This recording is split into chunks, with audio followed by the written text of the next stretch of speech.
does not have to be a South African. It should be able to be anyone to claim back the VAT on behalf of PAP. So those processes, the Revenue Authority needs to help us.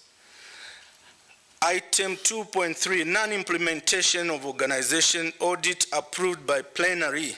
I'll just read the first paragraph in the interest of time. Concerned about the persistent operational weaknesses observed in the PAP administration, the plenary adopted the recommendation of CAPA to undertake an organization audit of the institution during its sitting in October 2019. The audit is aimed at assessing the adequacy of the current organization structure of the PAP to continue to effectively provide the expected administrative support to enable the PAP to fulfill its mandate now in the medium term to long term. In addition, recommendation to streamline tasks and decision-making processes that would lead to improved efficiency will be generated and an appropriate structure will be developed. The risks, 2.3.1, persistence of internal control weaknesses, planning deficiencies and implementation weaknesses observed, and which formed a few of the bases for undertaking the audit. 2, existence of gaps within the organization structure of PAP that may propel inefficiency and inability of the PAP to deliver on its mandate. We recommend 2.3.2, resource mobilization unit should source funds for PAP to implement the organization audit by 2023. Item 3, service-related matters. I'll just read the first sentence. 3.1a, inadequate staffing at PAP. The committee observed many vacant positions in PAP due to retirement and resignation of staff with no confirmation of recruitment dates for these positions. There's too many departments in PAP where there's only one man, and if that one man fell ill, the department also closes, and the vacancies have remained like that. I go to B, absence of succession plan. I'll just read the first sentence. Additionally, the committee noted the absence of a contingency and succession plan if staff takes ill or proceeds on leave, especially in units with one officer. Unit of internal auditor is a one-man show, so when he's not there, the department closes. And most departments, there's no succession plan, and whether it's deliberate or not, we observe that. And consequently, we note the risks and recommendations. 3.1.2, the risks. 1, few members of staff to implement key deliverables of the Parliament. 2, PAP lacks adequate expertise in critical fields.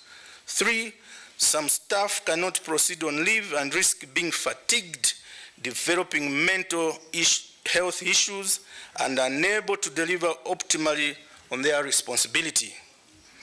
We therefore recommend under item 3.1.3.1, the PAP Bureau should fast-track the recruitment of competent staff into all the vacant positions with PAP.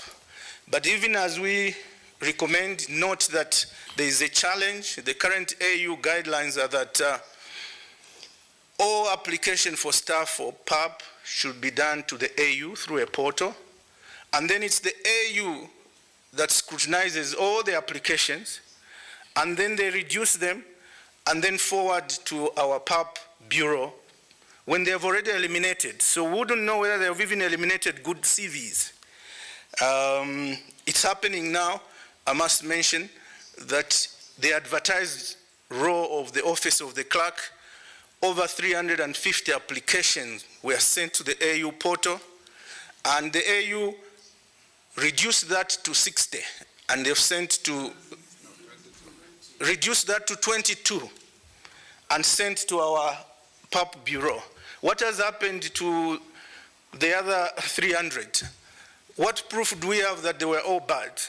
How do we know maybe they are not disadvantaging one applicant and advantaging one. Or maybe there are applicants who are well qualified for that role, they have eliminated them also and just left the ones, narrow it. So that's a big concern, that we need our bureau to take up this with the AU. We need our bureau to have the autonomy and the powers to carry on their duty, because if anything goes wrong with staff, it's the bureau that's answerable. Before I even forget the point, even on matters to do with staff, at the moment, we have the PAP Bureau, who represents us or MPs, we elected them there. Then we have the Secretariat, headed by the clerk, the Office of Clerk. As is, and historically, the PAP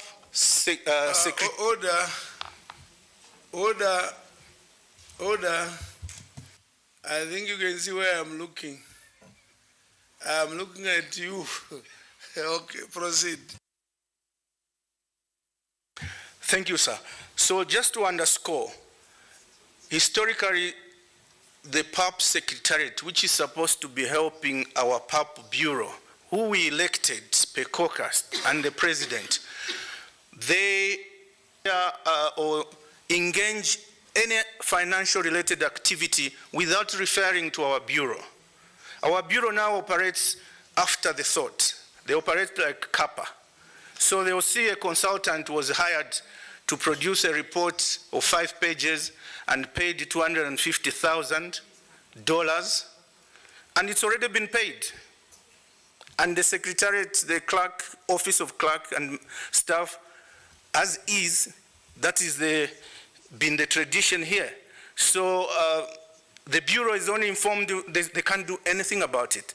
So they are supposed to drive our parliament, but at the moment, they are only engaged after the vehicle has driven and parked and run out of fuel, then they are called and explain to why the vehicle cannot move forward. So it's an issue our Bureau should take up to ensure that, and also in the Rules Committee, I think it should be made clear that PAP should start and end with the PAP Bureau.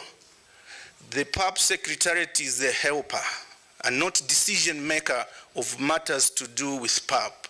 This to do with recruitment, and this to do with all financial matters. There should be internal vouchers where the PAP president with his assistants should approve any financial implication project before it's even procured. So if we want to buy, let's say a bus, there's need to buy a bus. The PAP president and his vice should sign internal records to approve that. Then the clerk should go and pay and buy that bus. At the moment, the clerk will just pay and then explain later. So that when there's audit queries, the records will show that it was approved by the president and his vice.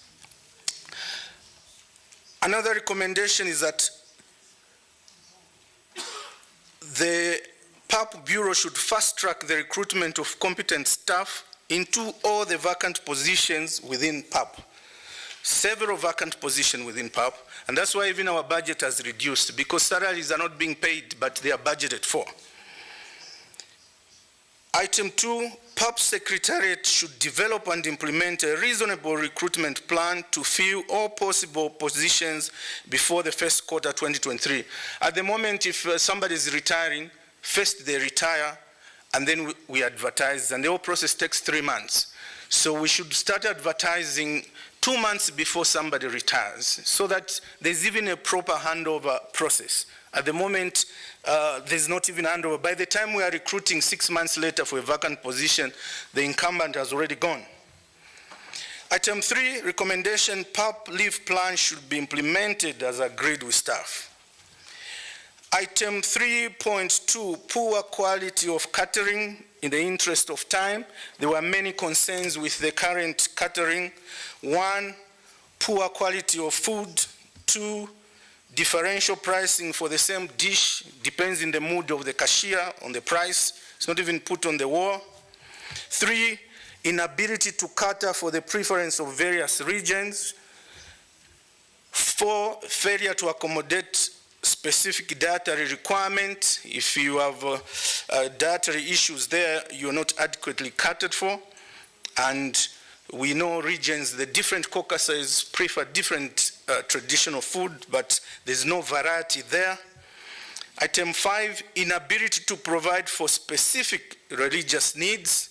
I think our colleagues, the Muslim, are not well catered for. There are no, pork is not served in that kitchen, but should be properly indicated where is halal and cater for all their expectations.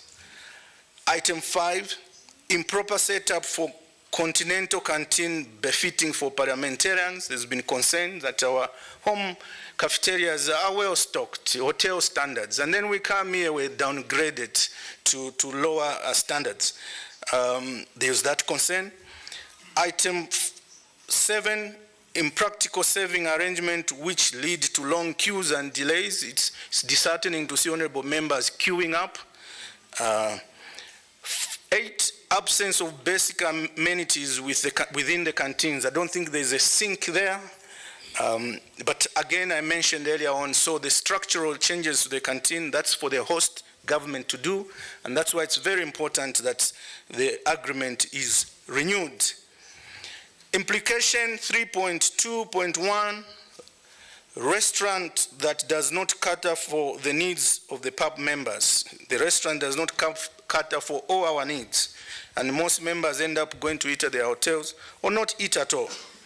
2, billing method used serves as an avenue for overbilling parliamentarians.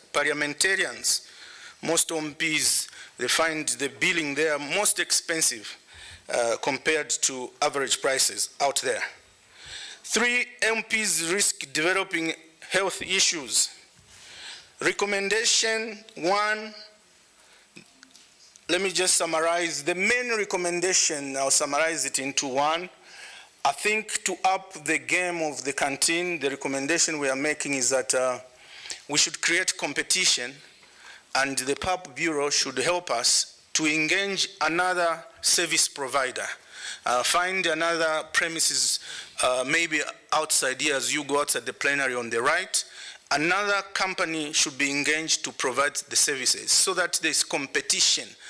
Maybe they can concentrate on Central and Eastern caucus type of traditional food, and maybe the new ones could be taught to concentrate on Northern and Southern type of food. But competition is what we think will encourage the current service providers to up their game. Item 4 is on financial matters. I'll skip all that in the interest of time and go to page 17, 16. Look at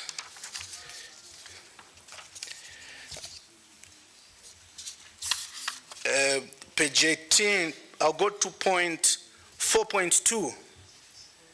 Support by the development partners not captured in the financial statement. It's about page 18. Item 4.2, support by the development partners not captured in the financial statement. I'll just read the first sentence. The committee observed that some programs and activities of committees are funded by partners other than the European Commission. The main partner for the PAB, but the cost of these were not captured in the PAB financial statement. The risk is that non-compliance with the AU budgeting process, which requires all funds received and spent to be passed through the budgeting and approval process. 2, non-recognition of the value of benefits received from the development partners. The PAP could be exposing itself to allegation of receiving unverifiable benefits. Recommendation 4.2.2, 1, all mobilized funds by various units, whether in cash or kind, should be regularly transmitted to the budget officer for inclusion in the monthly budget implementation report. 2, PAP should embark on an intensive resource mobilization drive to garner the necessary support from partners to implement PAP activities. 3, the registrative business and conferring division should prepare a budget of the contribution in kind to be received in 2023 for supplementary budget request to include in the 2023 budget for approval by the police organs. Item 4.3, fraudulent operations and cash transactions carried out without supporting document. I'll just read the first sentence. The committee noted the findings of the Board of External Auditors of a transaction of $16,871.32 in the petty cash account without any justifiable payments, without any justification, and payment of US dollars $11,031 without supporting documents. The misappropriation of funds was due to the fact that there was no separation of duty between posting transaction in the cash ledger and the custodian cash. The cashier had the direct posting right and would capture the fictitious transaction in the ledger. Management has put control measures that separate the duty between posting of cash transaction in the ledger by the accounts assistant and receiving cash by the cashier. Implication and risks, item 4.3.1, financial loss to PAP-related fraud. Our recommendation, item 4.3.2, 1, we recommend that the Bureau should set up a disciplinary board in line with the AU staff regulation and rules to advise on appropriate disciplinary measures. One unique item we noted, one cashier who misappropriated the 16,000 admitted and they recover the money from the salary. So we showed concern that they had to reprimand that cashier to the disciplinary committee.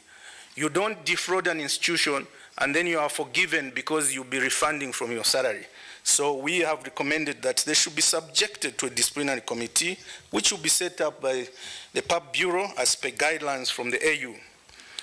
Item 2, the Office of Internal Audit should speed up the investigation on the extent of fraud perpetrated and submit its report by 15 November 2022. A fraud is detected and it's ignored. So we want the report so that concerned staff can be subjected to a disciplinary committee and, if found guilty, reprimanded and penalized.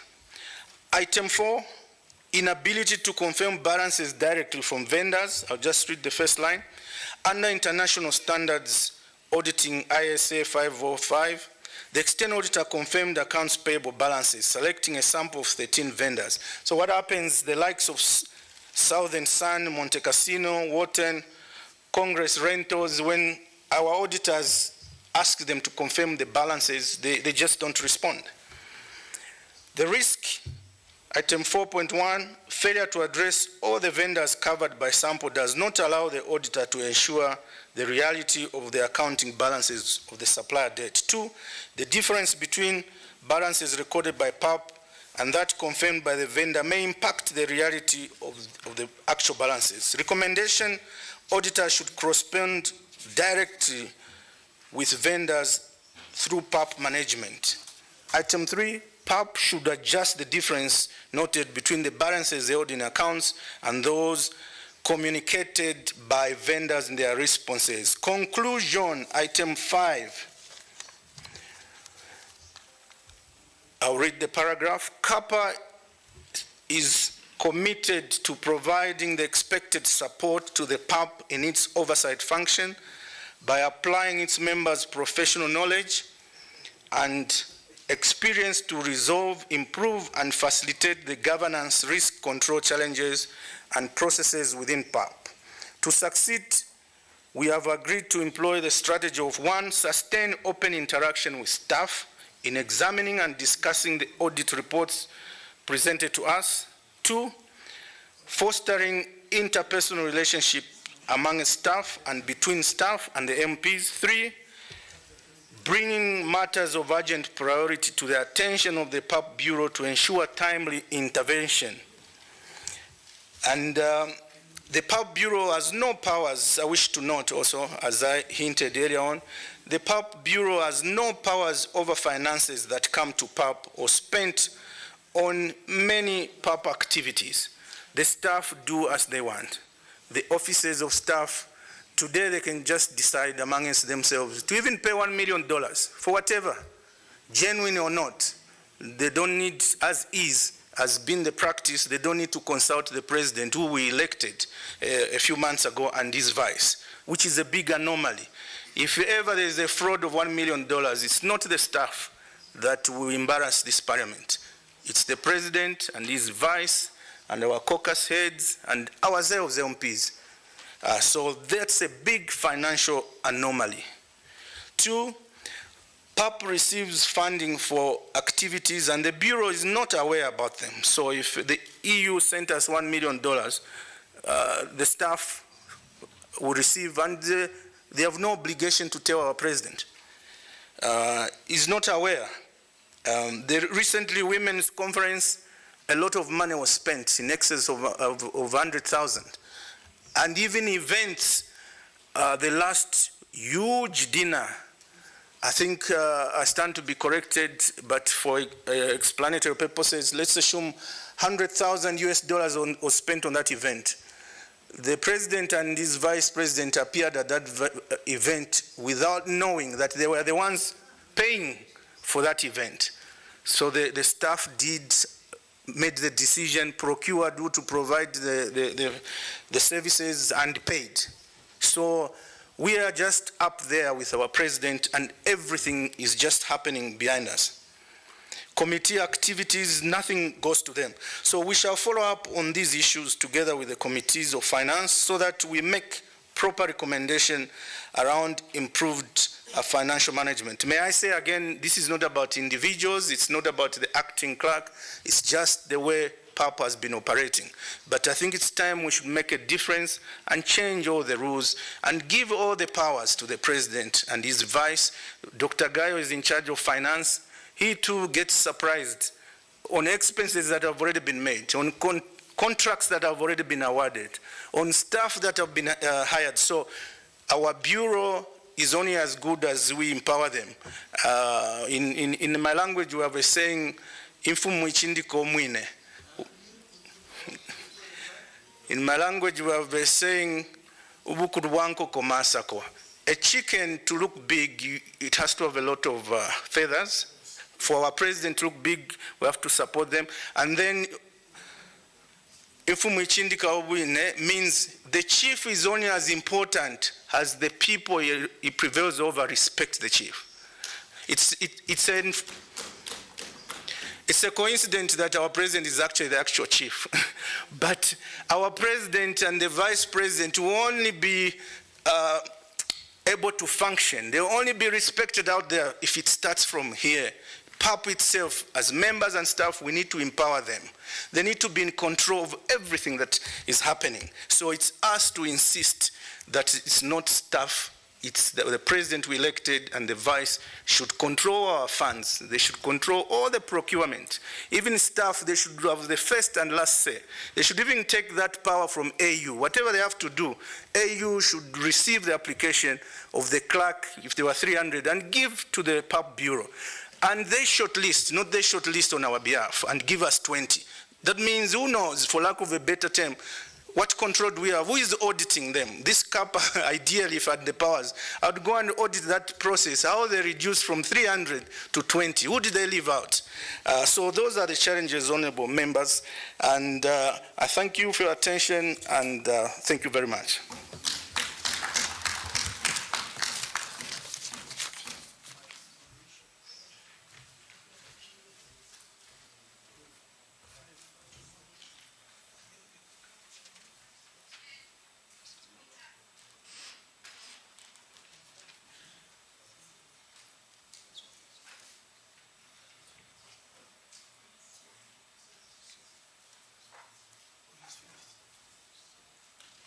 Sorry, thank you, Honorable Mao Sampa. Can we give him another clap? I think it's fair that we open debate on the audit separate from the budget first. We can't combine the two. So I open for debate. A number have registered here. Yeah, quite a huge interest, I believe. And the first is Honorable Pemima Jodina. Take the floor, Honorable Pemima Jodina, on the debate on the CAPA report. Thank you very much, Honorable President, the Vice President, as well as honorable members from this august House. President, let me take the opportunity to welcome a well-crafted, detailed, factual, honest report from the chair of CAPA and the committee. I felt that I must take the floor to acknowledge what has been raised in the report with regard to the host country agreement that seem not to be serviced properly. I stand here, Chair, without any fear of contradiction, that I've just spoken to the Minister of International Relations that she must correct what is written here by acting in accordance to what is expected of host country. I want to confirm now here, Honorable President, and to members of this august House, that South Africa has just approved the 14 million that is going to assist in upgrading of ICT. That information is going to be communicated formally to your office, Honorable President. And what is said to have expired in 2009 is not a country's host agreement per se, but it is technical annexures. And even with that, we've just made a follow-up, because we must also play our role as a host country when there are certain challenges. And we want to commit, Honorable President, that we are going to assist at all levels to ensure that all these are attended to. Hence, I'm standing to welcome the report and to welcome the openness and transparency of this report. And we are going to ensure that whatever is due to the Pan-African Parliament as per the host agreement and technical annexures is attended to.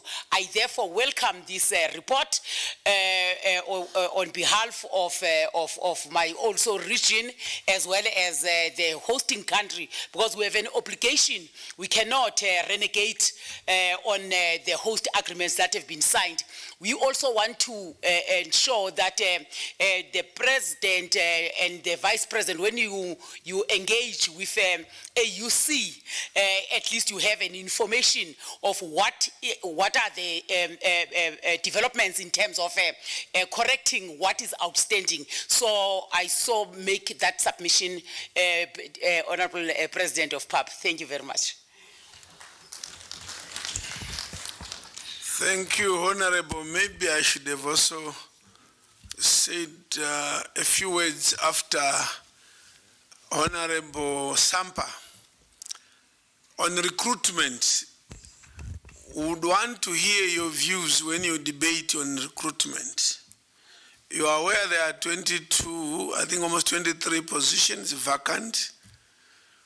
We asked the AU to advertise, that's the procedure. They advertise on our behalf. But I want to emphasize that the rules of the AU on recruitment are clear, that the organ, each organ does its own recruitment. That's what's in the rules, AU rules. We are an organ, so we do our own recruitment. But the AU came up with some other additional policy, which are not the rules, where they say to advertise, you send adverts to them. They have a portal, whatever system they have, they advertise. After advertising, they will download, and then the organ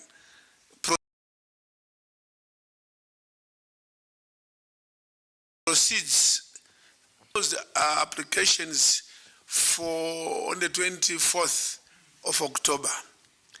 But not for all the 22, they only advertised 12. They say the other will come later because the system is congested. That's what they say. So the other 12 are still to be advertised, or the other 11. We wanted to move very quickly for clerk and deputy clerk because we need to recommend to the plenary for a clerk to be finally confirmed that we have accepted them in the deputy clerk. Plenary has a role. The Bureau recommends to the plenary 3 names for clerk, and then the plenary debates and accepts 1 out of the 3, the same for the deputy clerk. So we wanted to proceed fast and take advantage of this sitting so that we can bring the 3 names. But the process from the AU advertising took more than 2 months. And then when you advertise, you wait for another 30 days. Anyway, they have closed now. We wanted to shortlist last week. Then they said for those that should participate in the interviews, they have to be trained on a CBI, competency-based interview system. So we had to go through that process. About 15 were trained. We even included the chairpersons of regional caucuses deliberately because we wanted this thing to be transparent and that each regional caucus should participate where possible in the processes of recruitment, but where possible, not at all stages. But at least they are trained so they can be invited to participate anytime. So that we did. Now we say we are ready. Give us the applicants. Give us the applications, CVs.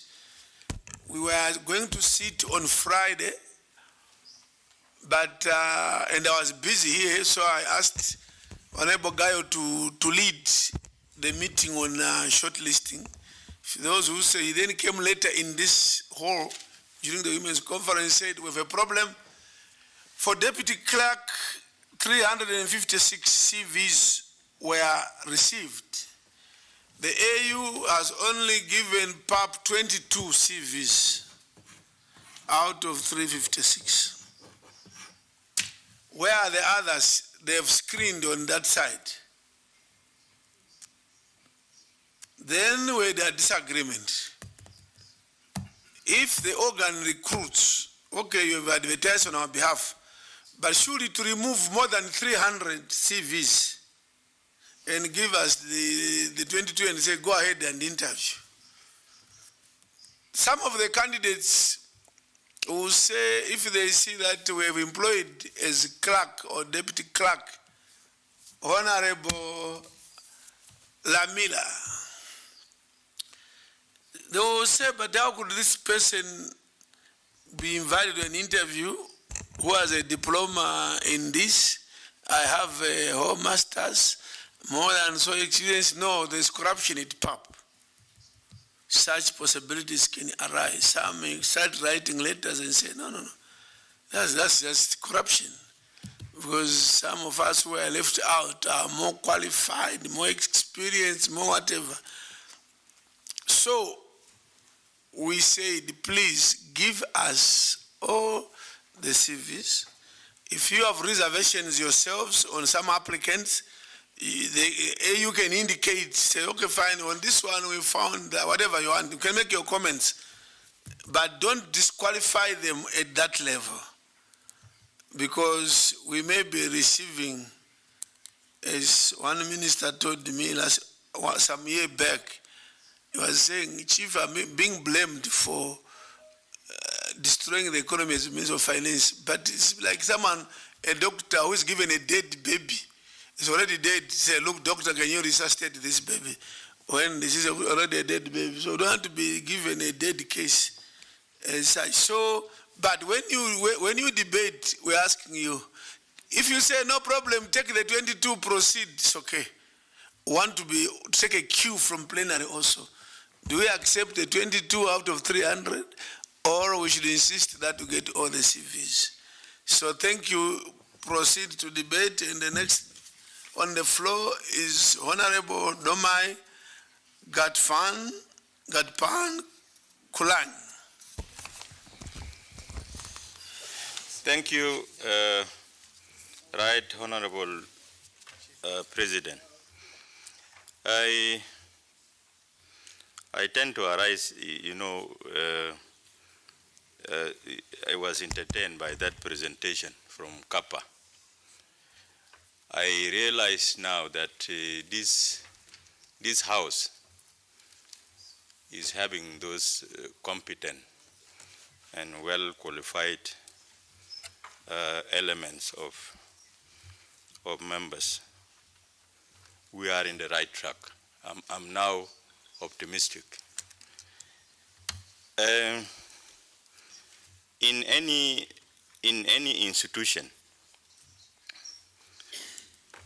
institution, procurement and contracts are the center of the corruption in that particular institution, being PAP, being AU, being whatever commission. Those are the center of corruption. So if you want to find out what is happening in that particular institution in regard to corruption, you just look into these two elements.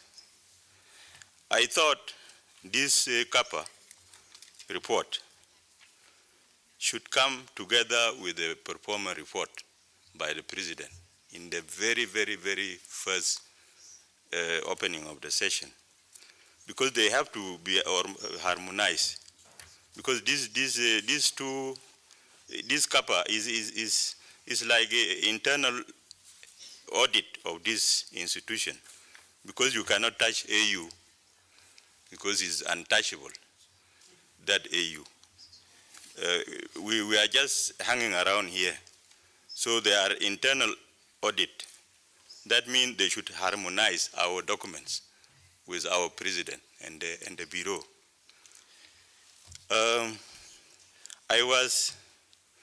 The staffing, those staff, they cannot respect the President, because they came from AU, from that powerful organ.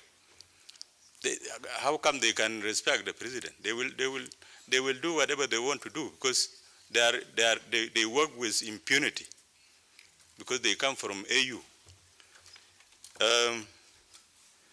Resources mobilization.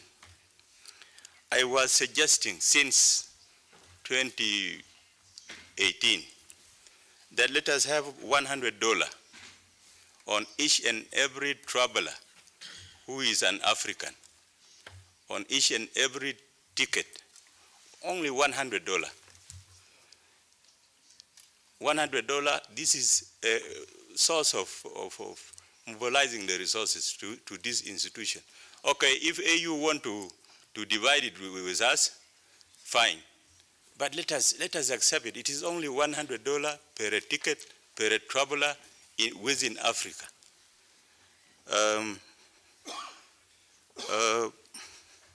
Let me stop here. Thank you.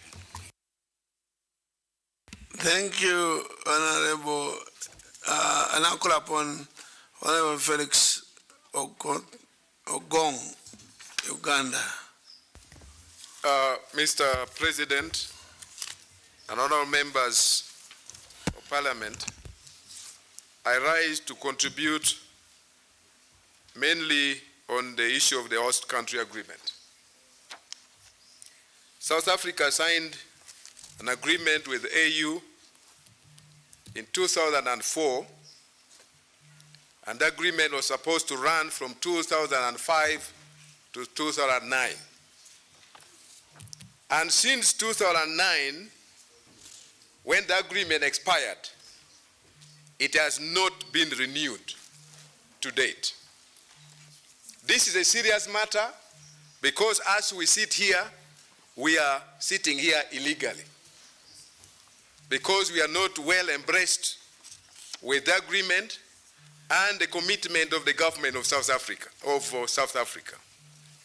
And therefore, Mr. Speaker, Mr. President, this is clear sign that there is non-commitment on the part of the government of South Africa. And therefore, as members of the Pan-African Parliament, we need to come out clearly on this matter, because we cannot continue to sit here illegally. We cannot continue to be denied facilities that were promised by the government of South Africa. In that regard, Mr. President, I want to appeal to honorable members, if it pleases them, that we come with a timeline for the government of South Africa to commit herself, and if that cannot be achieved, then members of the Pan-African Parliament through AU, we can decide to relocate to another country that is willing to host and provide all the facilities to the Pan-African Parliament. Mr. President, this is about the unity of Africa. This is about the commitment of Africa. And we actually have a lot of confidence in the government of South Africa. And if they cannot do this simple matter, cannot honor their agreement since 209, this is now coming to 12, 13 years. This is a very serious matter that we cannot just hide under the table. We must clearly state it, and the government of South Africa should give us clear response. And once they actually are still holding on, I think AU should make a position on this matter. And therefore I want to appeal that the timeline must be given to the government of South Africa. It should not be business as usual. As Africa, we have done it for so long. I think this time action speaks louder than words. We are not going to be talking all the time. We have appealed to government of South Africa to renew the agreement, but they have refused, denied to do so. They have always been telling us, we are going to do it, we are going to promise after promise. Lack of commitment, which personally I object to it. The second point is the drop in the budget of the Pan-African Parliament. Sharp drop from $22 million to only $11 million. This is serious because much of it goes to salaries, and activities of Pan-African Parliament is never put into action. As provided for in our rules, in our rules of procedure and in the protocol, we have a lot of functions to perform. We are supposed to make the people of Africa know about Pan-African Parliament. We are supposed to do a lot of things for the good and the benefit of the peoples of Africa. But once we are denied resources, therefore it means we cannot perform our functions. Because resources is part of activities that we are supposed to do. And I therefore would like to appeal to the President that as you promise that this is going to be a new parliament, this is going to be a parliament that is reinvigorated, this is a parliament that is going to take action. I want to appeal to you that that delayed conference, that delayed retreat should happen between Pan-African Parliament and PRC. And when you report to the General Assembly, I want, Mr. President, that your voice must be clear that once that the budget is not provided, then Pan-African activities are affected. And all the President must commit that Parliament, Pan-African Parliament, should get requisite resources to perform its function. I want to move to the point of recruitment. Mr. President, this is a clear matter of law. The protocol states clearly that the President and the Bureau shall recruit the clerk, deputy clerk, and other staff as required. The function has already been delegated to the Pan-African Parliament. And this parliament, this function cannot be withdrawn by just mere commission. Because the commission is it is subordinate to the parliament to the Pan-African Parliament. How can a subordinate body now direct a supreme body? That cannot happen. I therefore want to appeal to you that recruitment is an activity that is provided in the law, in the protocol, and therefore it is our legal responsibility to recruit and deploy or to disappoint We can either disappoint, appoint, and also we can also disappoint our staff. And our mandate is to monitor them. But if they are being recruited from another place, we cannot monitor them. They will not owe allegiance to this parliament. And therefore, Mr. President, I want to appeal to you that let us stand firm on the issue of recruitment. The issue of recruitment has been a point of corruption, not only here, but at the African Union. How can 300 people apply and you only transfer only 40-something names? 20 names out of 300. This is a matter of corruption. What were the criteria that were provided? Mr. President, I object. Let's stand firm and recruit our own staff, where we have total control and they owe allegiance and loyalty to our bureau. Thank you very much.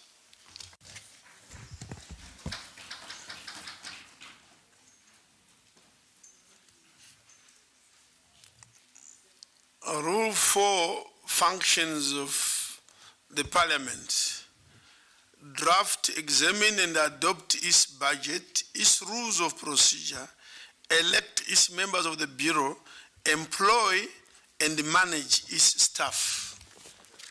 It's in the rules. And there is also a document by the AU itself, which they call, rules. No, the AU rules. They call them staff rules and blah, blah, blah. But in those rules, they also say the organ employs its staff. Very consistent with our rules. Anyway, I move to Honorable John Bideri.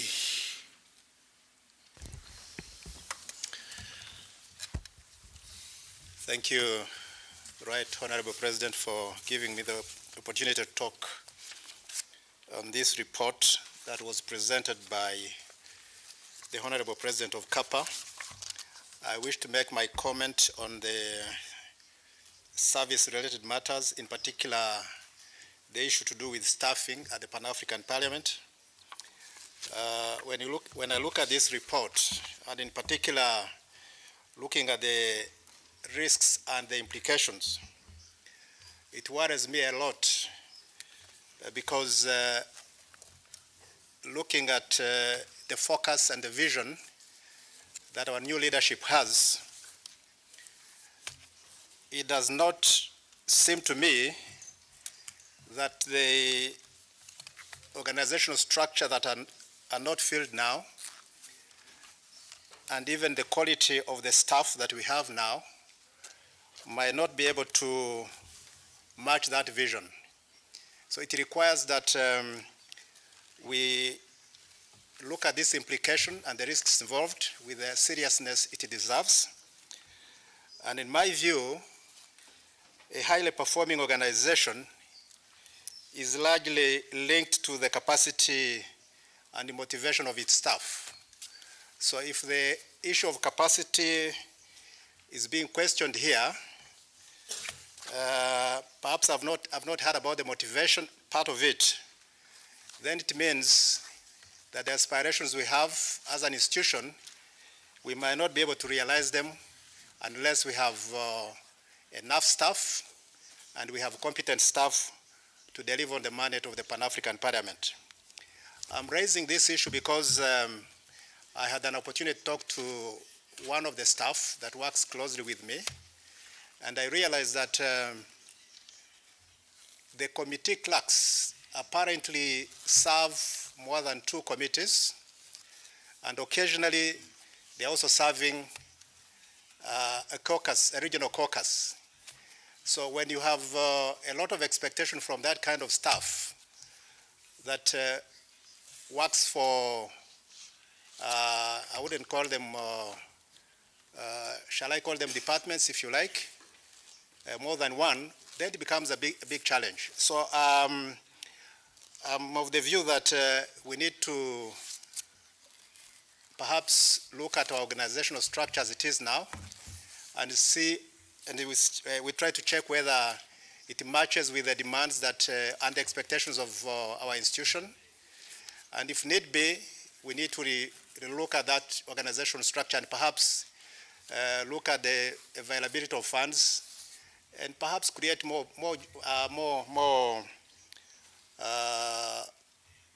positions to be able to meet some of the critical needs that we have.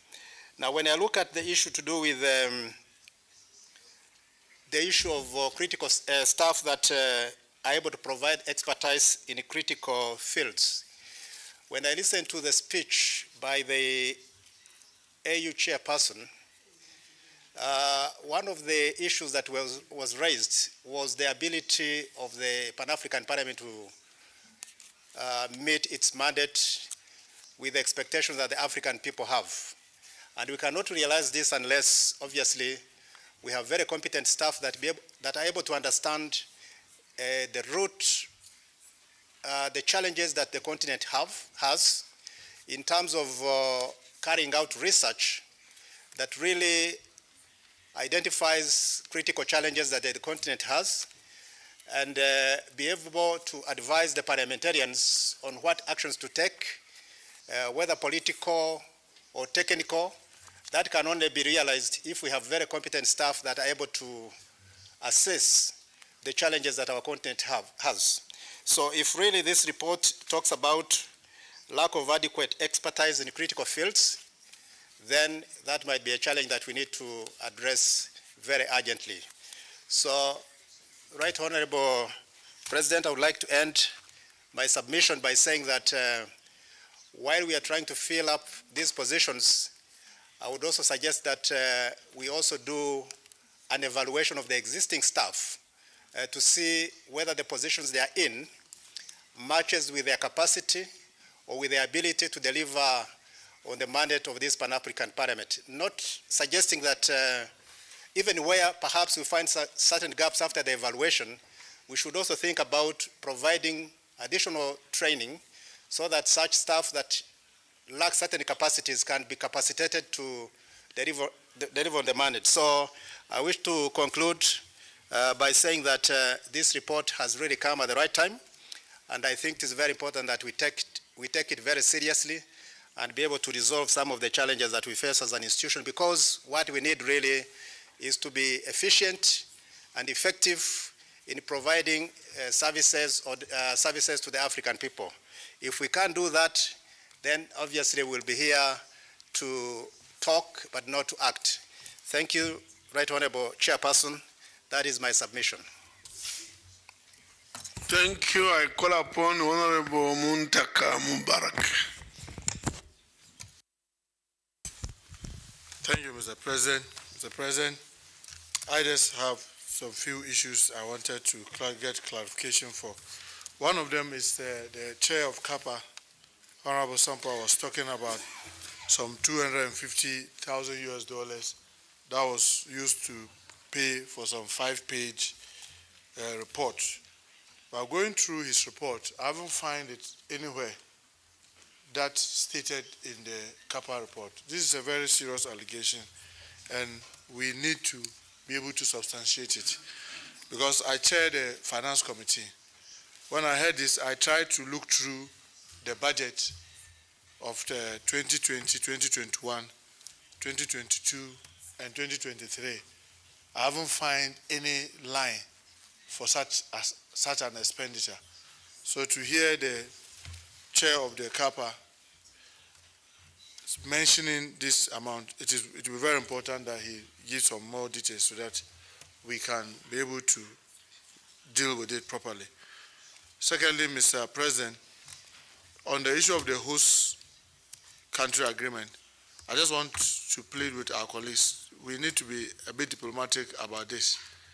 And I know that, especially where our colleagues have mentioned some of the effort that they are making, we need to trust and use our colleagues so that we use more diplomacy in trying to get this resolved. The reason why I'm saying this is because we've never been stopped from entering these premises. I've been here for about 13 years, and there was not a single time that we came and there were no police officers here, or there were no, issuance of cars or other things. And you could see that, yes, we may not have a written agreement, but the South African government is doing all it could to provide us a place, and we need to appreciate that and try to use diplomacy to rather get the other things that we are concerned over. The last I want to talk about is the recruitment issue, Mr. President. Mr. President, this is so critical. It is so critical, and because I have the privilege of chairing the Finance Committee, we see one of the major challenges that we are having is the execution rate. You got the opportunity to speak to it when you were presenting your report yourself, Mr. President. And because of the vacancies that we have and the amount of money that has been allocated for their salaries, allowances, and what have you, once we do not spend, when you go for budget, they look at that and deliberately try to say that, look, when we gave you this, you couldn't exhaust it. So, Mr. President, I will want to plead with this House that we must not close this session without giving the Bureau the mandate to go ahead and recruit, and then when we come in March, they report. Because if they are going to wait for us to do this and then come in March, meaning there will be another 5-6 months lagging. So in 2022 budget, you will see a gap of non-execution in the staff emolument. And 2023, you will still see some, because even if they are able to get everything done and wait for March for approval, then January, February, March itself will also be a void. So I would want to plead that this House will must resolve to give them the mandate to go ahead and do the recruitment so that those officers can start before the end of the year. So that at least we will use that to close some of the void. And then in the next 12 or so that they said they didn't advertise, Mr. President, I want to suggest that you go ahead and advertise. Because if you've given the AU their due respect, even though the rules itself says that you will do your own recruitment, and you give them list, and they decide to advertise half and leave the other half, they are indirectly frustrating our institution.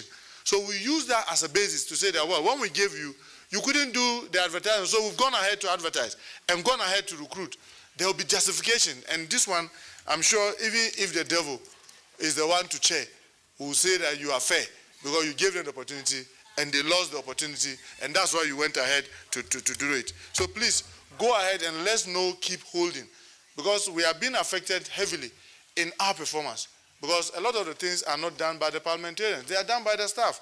The few staff that are there are being overstretched, and I don't think it will be fair to continue to stretch the few when we have the opportunity to do the recruitment. So please, I will plead that at the end of, maybe probably end of the report, we should just add as part of the resolution and approval that the Bureau should go ahead and make and conclude the report, the recruitment by the close of December, so that by next year, we'll have a clean sheet to start with the full complement of the staffing. Thank you very much, Mr. President.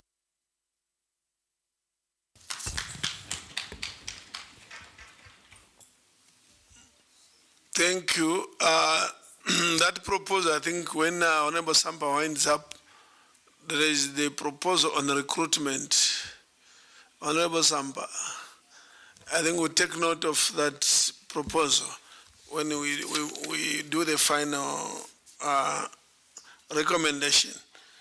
I now give the floor to Professor Matole Motsek.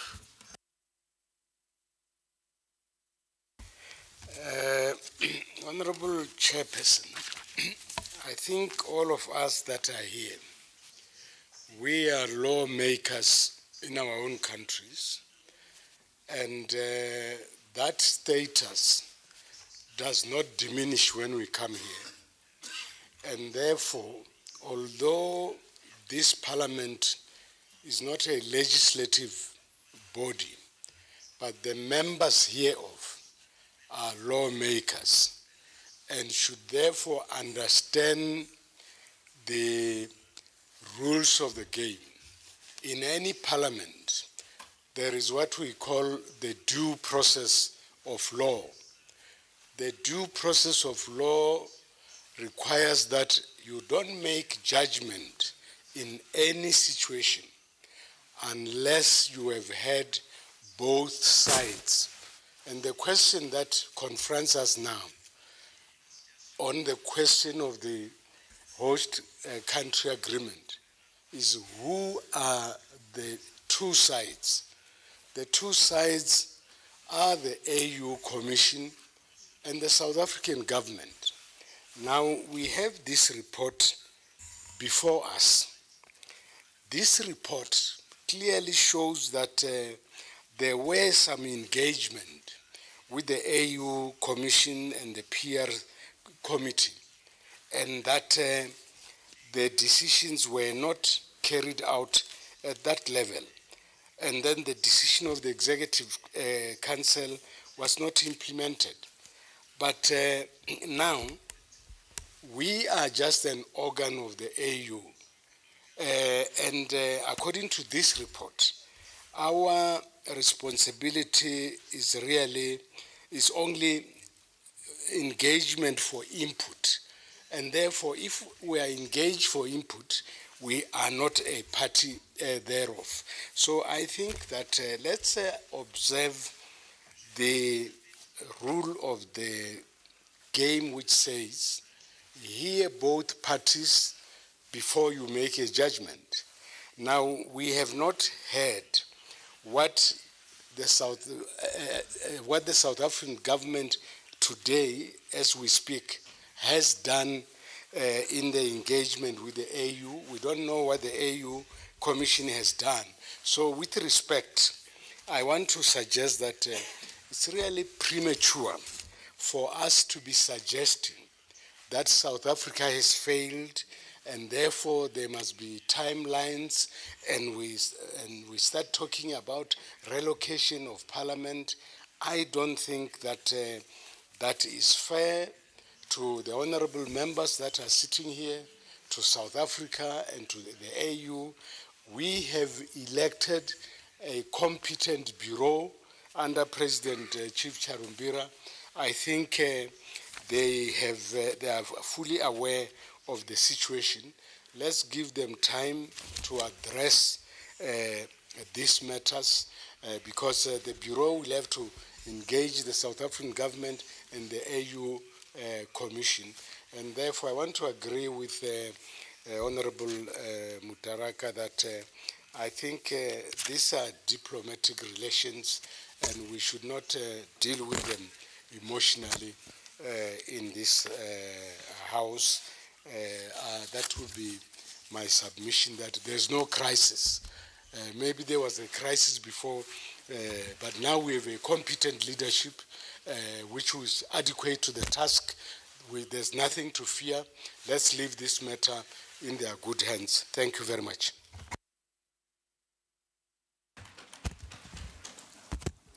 Thank you, Professor.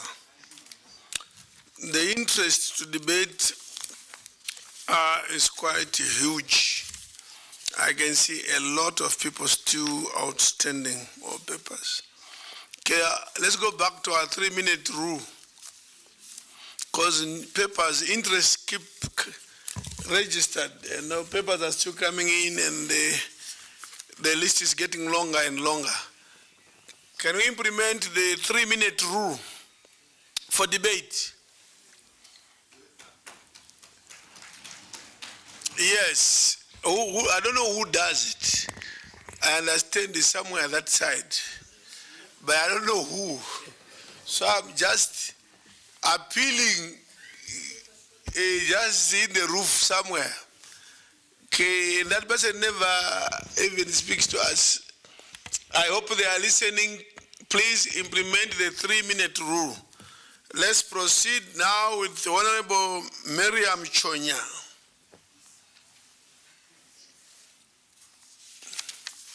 She's not in the chamber.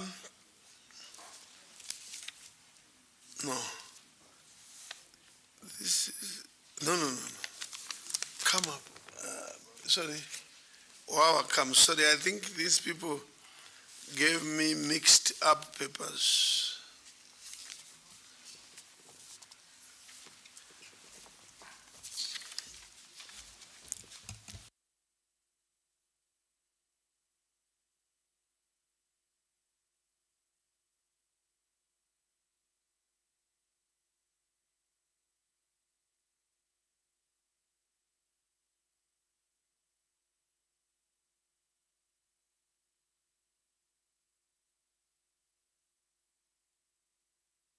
next up, Honorable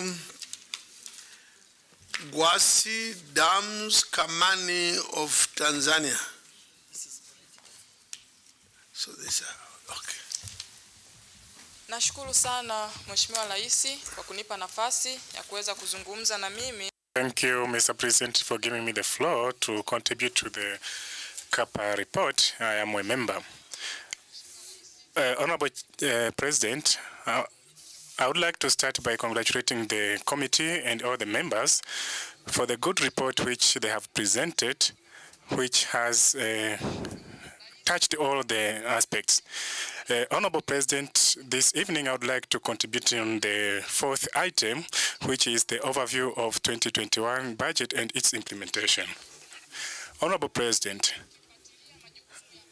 when we view the responsibilities and powers of the Pan-African Parliament as the AU organ and the expectations of our countries, we members of the parliament in this parliament, and the expectations of our people or African people for what they expect from us as their representative to what we can do, Honorable Chair, not impressed by what we have seen in the PAP budget.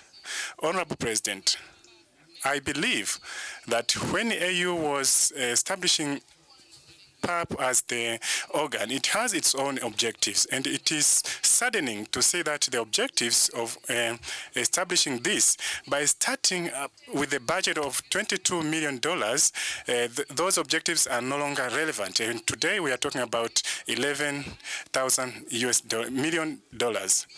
Our objectives are still there.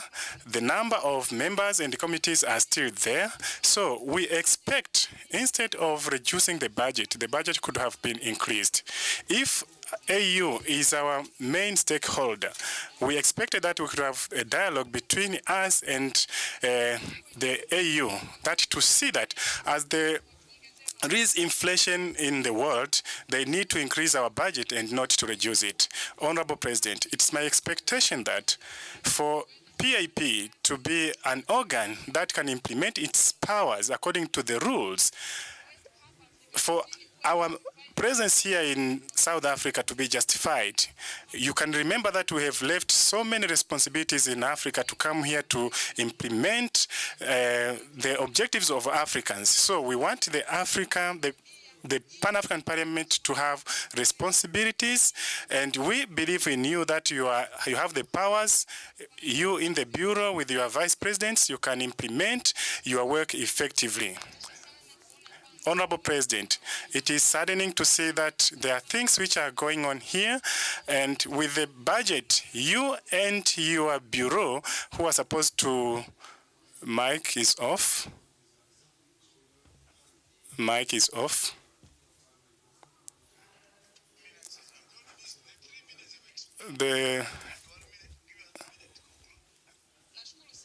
Thank you so much. In conclusion, Honorable President, I would like to urge this Parliament to come up with the resolutions and recommendations that we should enact a dialogue between AU and the Pan-African Parliament so that we sit down and come up with the resolutions so that the financial powers should be returned to PAP. Thank you, Honorable. Asante sana. Dialogue, yes. We have a retreat that is on the cards, and we believe once that takes place, some of these issues, if not all, will be well understood. I now call upon Honorable Azedine Abdulmajid of Algeria. Merci, Monsieur le Président. Thank you, the Right Honorable President. I had the honor to serve in the mandate, or rather in the Parliament of 2014-2017, where we were discussing the various programs of the Pan-African Parliament. I have the impression that time has stopped, because there are principles that are not taken into account, rules, the procedures, the issue of coherence in terms of who is responsible for what, and the issues of transparency. So I have the impression that we really are in the mire. So therefore, when you find yourself in a situation such as this, where there is confusion, it is important that you go back to coherence and responsibility. I do not quite understand why we don't grasp the fact that responsibility should be shared between the political elected part of the parliament and the management. So it's not a matter of personalities, I think, because I am wondering whether the management that we have, the vice presidents, the president, who are managing on behalf of the Pan-African Parliament, are they serving management, or is it the opposite? So the problem is to be found almost everywhere. It's universal. There are those who are elected officials, and if they're the ones that sign the documents, that sign on the dotted line, then they're the ones that should bear responsibility. If there's any problem, they're the ones that are going to be taken to court. So it is important that these responsibilities be clarified so that we know who is who. And the lines of responsibility are clearly demarcated, and I think it is the responsibility of each one of us. These are rules that need to be reinstated. Now, for South Africa, we need to congratulate and thank South Africa for everything that it has done and continues to do for the Pan-African Parliament. Thank you.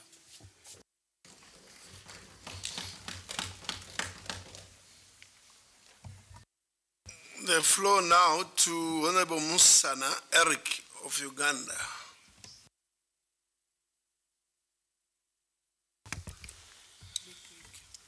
Thank you so much, Mr. President, for this opportunity. Mr. President, allow me to commend the committee members for the wonderful report compiled, but allow me to make specific comments related to number one on transparency. Your Excellency, you have quite often helped us to understand the independence of Pan-African Parliament. This is in regard to the guidance on recruitment of our staff here. If we cannot stand out to be clear on this, this Parliament is on a very big test of its independence. And I want to support, like other colleagues have said, we need to be very clear to have our own powers as Pan-African Parliament, and let AU be only given the role of overseeing what we are doing, but not directing us, especially when it comes to recruitment of our staff, because we want to have our best and we want to be more independent. And the exercise must be transparent, because we are the eyes and ears of the entire African continent. Number two, Your Excellency, we are talking about value for money.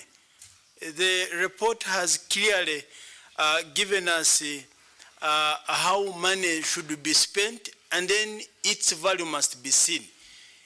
We were actually getting concerned on how finances can be spent without your approval, without the exercise of the Bureau. The Bureau must be well aware and must sanction every payment. And I had only one comment. Maybe the chair of CAPA will help us to explain this. The report so much went to other issues that I see are less of finance, less of audit, like the issue of canteen, how food should be served, the diet. I don't see this more falling so much in Kappa. I think it would be left out to other areas. Thank you so much, Your Excellency. Thank you, Honorable Musana. I give the floor to Honorable Mariam Dao Gabala, Côte d'Ivoire. Merci, Monsieur le Président. Monsieur le Président. Thank you, the Right Honorable President. Let me start by saying thank you to the Kappa Committee for the wonderful job done, a very objective and detailed report, and I think it is proper that we thank them and congratulate them. But this report is actually concerning. It alarms me because we know that last week we spoke of the governance of our own countries, and the report appears to be alarming with regard to the state of the governing arrangements that we have at our institutions. I think it is important, therefore, that we have a parliament that gives the entire and complete responsibility to the people that we have elected. By the same token, Mr. President, I think we have the powers because that has been bestowed upon us by the text that we have. And we ought to take that upon ourselves to ensure that these internal processes function properly. I don't know if we have a manual for financial management, but we don't have to wait for the African Union. This is something that the Pan-African Parliament could do, come up with an internal system that allows us to govern, manage our finances properly. Mr. President, with regard to the recruitment, could you please tell me where do we get the list of the people who are supposed to be recruited here?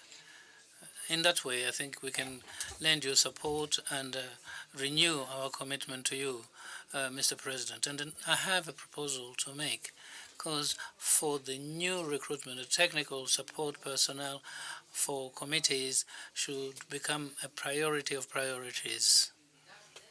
And let me take you back to the proposal put forth by my colleagues, namely the fact that we get a report from the committees that gives us the powers to make us more effective. And the issue of restoration, I think what comes to mind is to try and establish what happened when parliamentarians were not here, but make sure that the working conditions are also improved. And I'd like to add my voice to the requirement that working conditions, whether it be the canteen or the health issues which were not dealt with by Kappa, be taken into account. Mr. President, sir, microphone, please. I'm almost there. Well, now I think I'm speaking French mixed with English.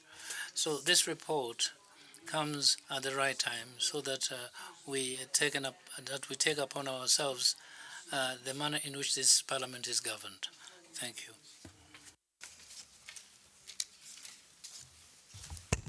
Thank you. We now give the floor to Honorable Ashini Astini Toiki of Ethiopia.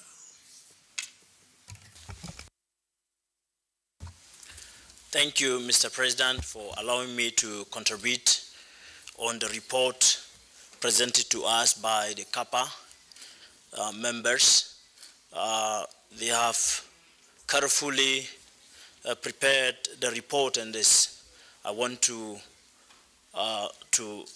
present my thanks to them first.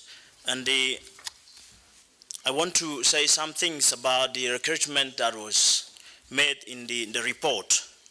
That if this organization is functional, then it should, as it is written in the rules of procedure of the Parliament, that it manage its own staff and its own budget, and the staff must be recruited by the PAP, because we have the issues that we have to resolve also in the recruitment. The staff must look the face of Africa. It must include all the diversities, all the regions that we have. And if the recruitment is done by a third party, and how are we going to manage all of these things if they send it by doing it, the applicants are made by one region, and it will be difficult for us to manage it and make it in a good way. So it must, if there are things that they have maybe in the rule, the Bureau must continue to engage discussion with them to make sure that they give a solution very soon, so that it will not continue as it is. Concerning the budget issue, especially in the organization, I think it is very good to be, our presidents must have a say on everything that is going on in the organization, because the budgeting issue, the finance issue are one of the big problems in different organizations that create suspicions. So if whatever is going on in the organization, then it must have a say from the heads of the organization, especially our president that swore here in behalf of this parliament. Thank you very much.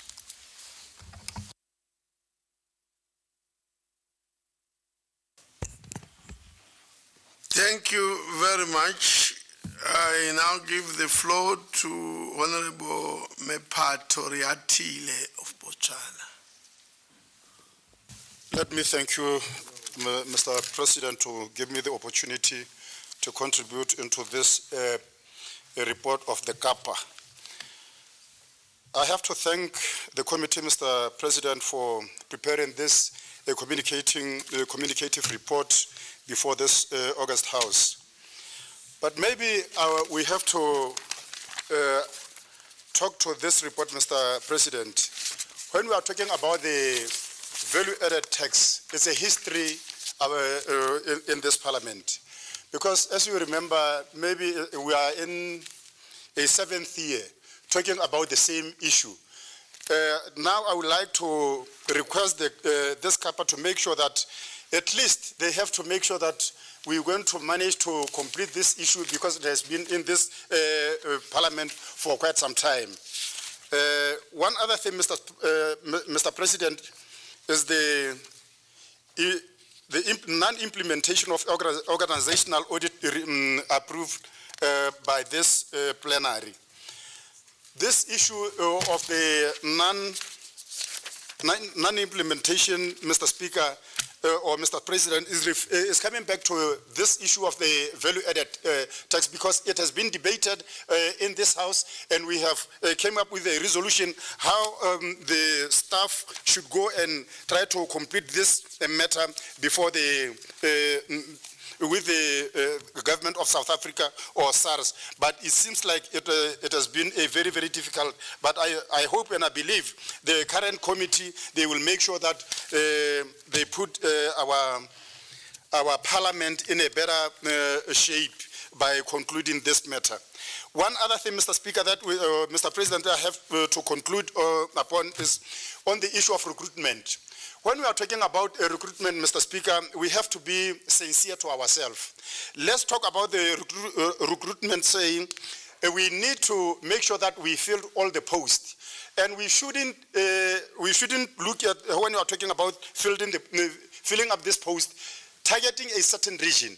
We have to be continental. But this, Mr. Speaker, has to be taken into cognizance with the temp employees who are serving in this parliament are the temp employees. Are they coming from the continent, or they are coming from two regions, or one region, or one country? We have to ask ourselves those questions so that when we are going for a full recruitment for permanent staff, we have those things have to be communicated, because we shouldn't repeat the same mistake that were occurred in the past. But lastly, Mr. Speaker, on the issue of the hosting country, about the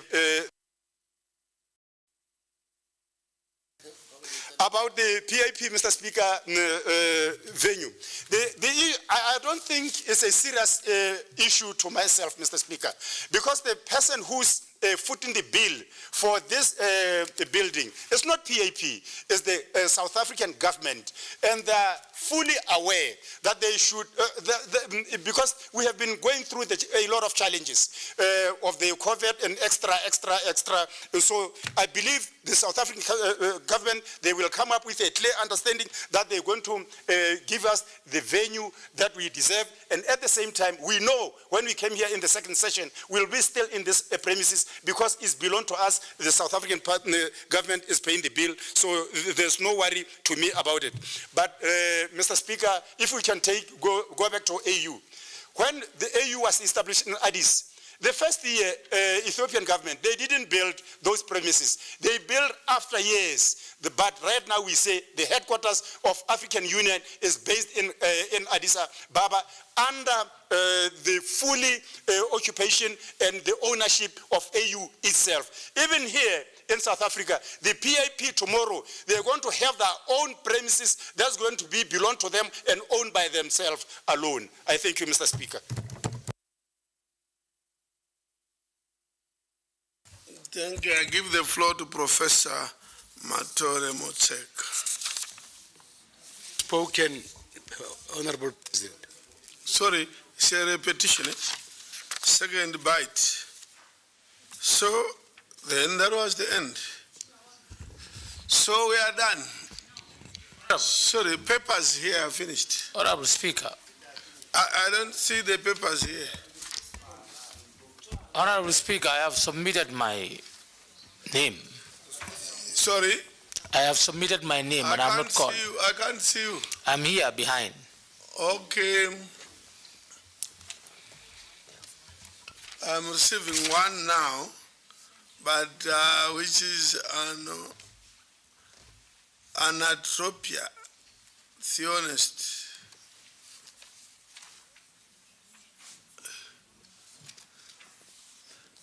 Haraka. Please try to be quick.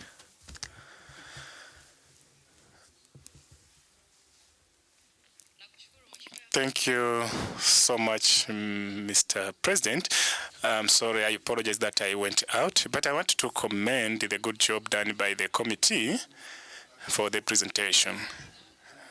But I want to tell you that the strength and reputation of the institution, it depends on their financial balances, how they prepare their financial accountability and their opinion. I would like the chair of the committee to tell me how PAP, what is the opinion of PAP? Because at the end, the auditor comes with the opinion. And why are we complaining here? People have given their reasons why we are complaining. Because our leader, who is supposed to be chief of staff, who is the clerk, is not appointed by us. We don't elect or we don't appoint him. So automatically, those people who are his subordinates, it's not easy for us to account on them. So if we as PAP don't have financial statements which are good, we will be responsible because we will not be seeing what we are doing. And I think here it has been observed in our report that some financial statements, for instance, those which were given by other stakeholders, they are not accounted in our report. And also, even other workshops and seminars, they are not accounted for. So how our stakeholders will understand what we have spent? So we need to have a reputable institution. But another issue or challenge is failure to account for the balances from the those who are giving us services, but also even debts which came, we see some deficit. So we see that we don't have even sampling. So we have a challenge in transparency in financial balances. So how do we move from this? I would like to advise that we need to have a strength department of auditing. They need to have powers. What is the role of the auditors is to indicate all the indicators that there are likely misappropriation of funds. So if the auditor also decided to collude, it's automatically that we are going to have a financial transparency problem. I would like to also to add my voice to what other colleagues have said. If we have to have transparency in our budget, we need to have a clerk who is responsible and recruited by the Parliament. I want to thank you, Mr. President. Thank you. The last seat I have is Honorable Suleiman of the Gambia. Thank you, Mr. President. Mr. President, I would also like to join my colleagues to say big thanks to the committee for the job done. Honorable Speaker, the document speaks volumes and it touches almost all the areas that concern us as a body to do justice to our continent. Honorable Speaker, the report highlights the weakness in the operation of PAP, ranging from administration, staffing, succession planning. I think these are issues that needs to be regulated if we want to operate as a house that has a vision to transform the continent. Honorable Speaker, the leadership. Once our leaders don't have voice in our administration, they don't know how things operate. That doesn't tell well about us as an institution or as a body trying to regulate issues in this continent. We also reflect back to PAP, where we started from, the journey. Now, if our leaders don't have say in how finances are run in our institutions, they see themselves in the midst of programs, they don't know how they are organized, how they are budgeted, or how they are spent. That's a big issue. So that's why I said this report tells us a lot. There is a gap somewhere that needs to be filled. I believe that we are on a journey and we can see the commitment in the face of every member present here, ranging from the first person to the last person. Honorable President, Mr. President, we also have seen the financial gaps in the report, inability to claim value-added tax from the host country at a time of, tune of, 4 million rand. Honorable Speaker, we all know that fund is an issue. Finance is an issue. So we need to work hard to see to it that, we resolve these financial issues. The budget of PAP, Mr. President, needs to be a smart budget. The budget that must be realistic and achievable. So we must start talking to AU to be serious with the work of PAP. PAP cannot be functional without funds. We need funds and we don't expect outsiders to be funding our operation. It means we will not make an independent decision. Honorable President, the issue about the host country, I think there is miscommunication somewhere along the line. But the report, shows that we need to improve either AU to be in consultation with the host country, but this issue needs to be fixed. We cannot silence over it. It's good that it's highlighted in the report so that your office, take a giant step to resolve it amicably. I thank everybody for your kind attention. Honorable Janet Kabila. Thank you, Honorable President. I sent my request earlier. Maybe there was just a mix-up of the documents. Honorable President, I would like to start with the first point on host country agreement. I know when we were presenting the work on the internal rules of procedure of PAP, our caucus had requested that with a two-third majority from the honorable members of parliament, we can move the seat of the Pan-African Parliament.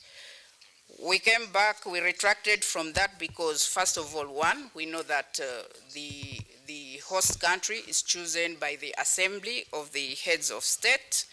Second, Honorable President, you remember the issue was raised here already by you. You raised the issue. Order. Yes, please. Some phone ringing somewhere.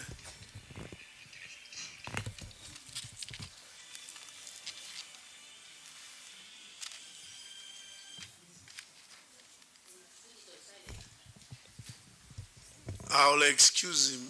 Continue.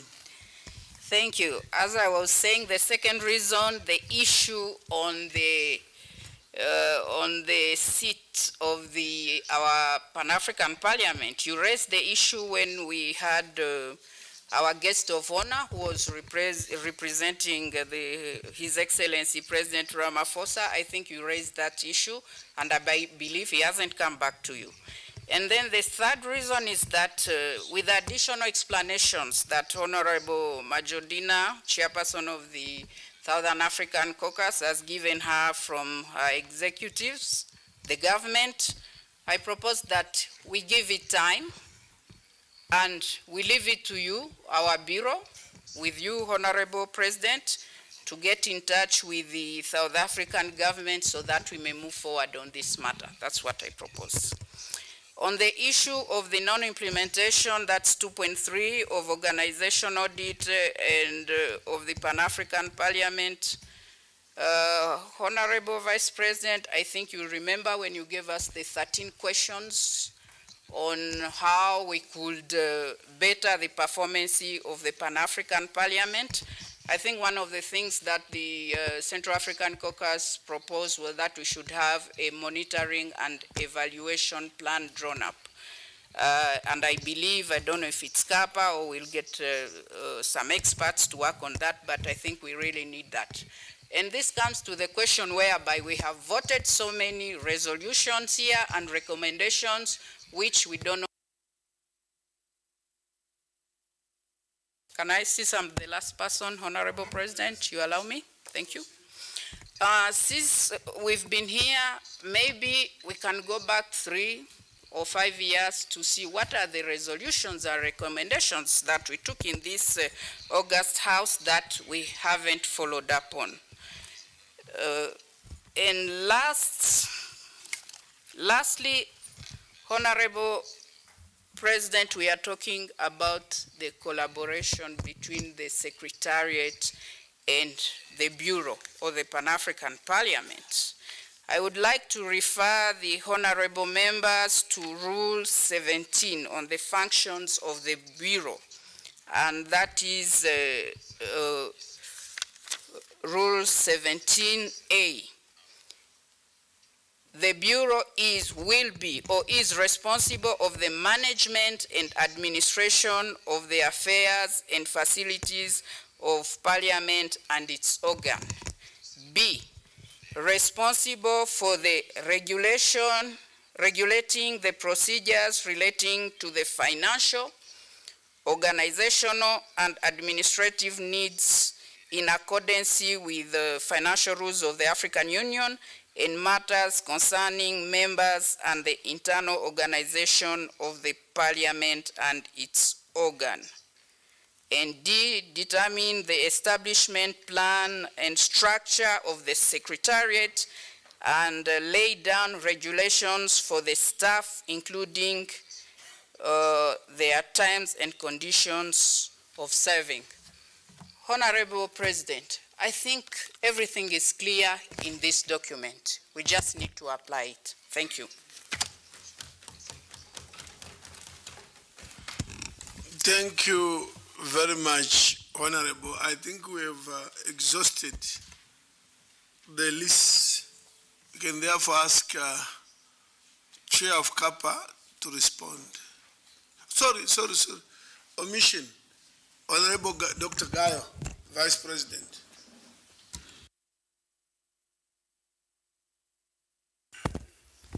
Thank you, Mr. President. Honorable members, I don't take much time. As far as this recruitment is concerned, I think it's not about hiring staffs. Recruitment is about independence of Pan-African Parliament. It's about autonomy of Pan-African Parliament. Who will listen to us if AU will hire staffs and send to Pan-African Parliament? Nobody will listen to us. And also today, even with these current staffs, we have some problems. We have some challenges.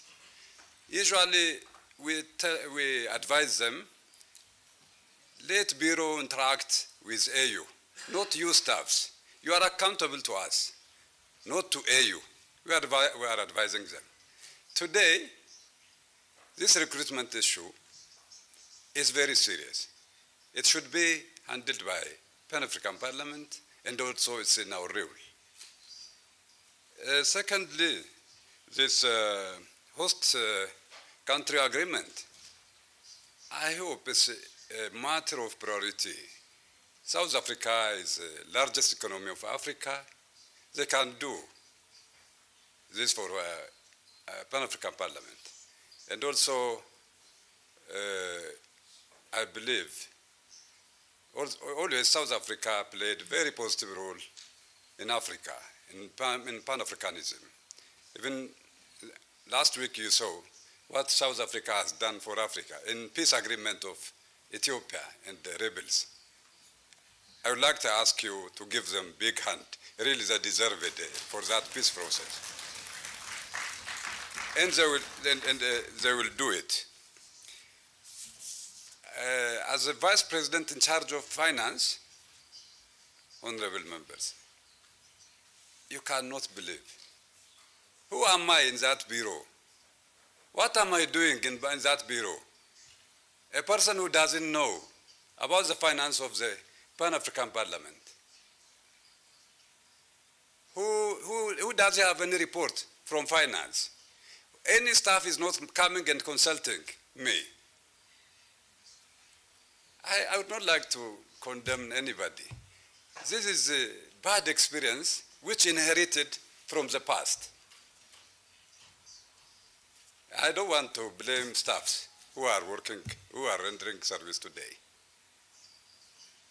Today I can realize that why AU was against Honorable Nkodo Roger, former President of Pan-African Parliament.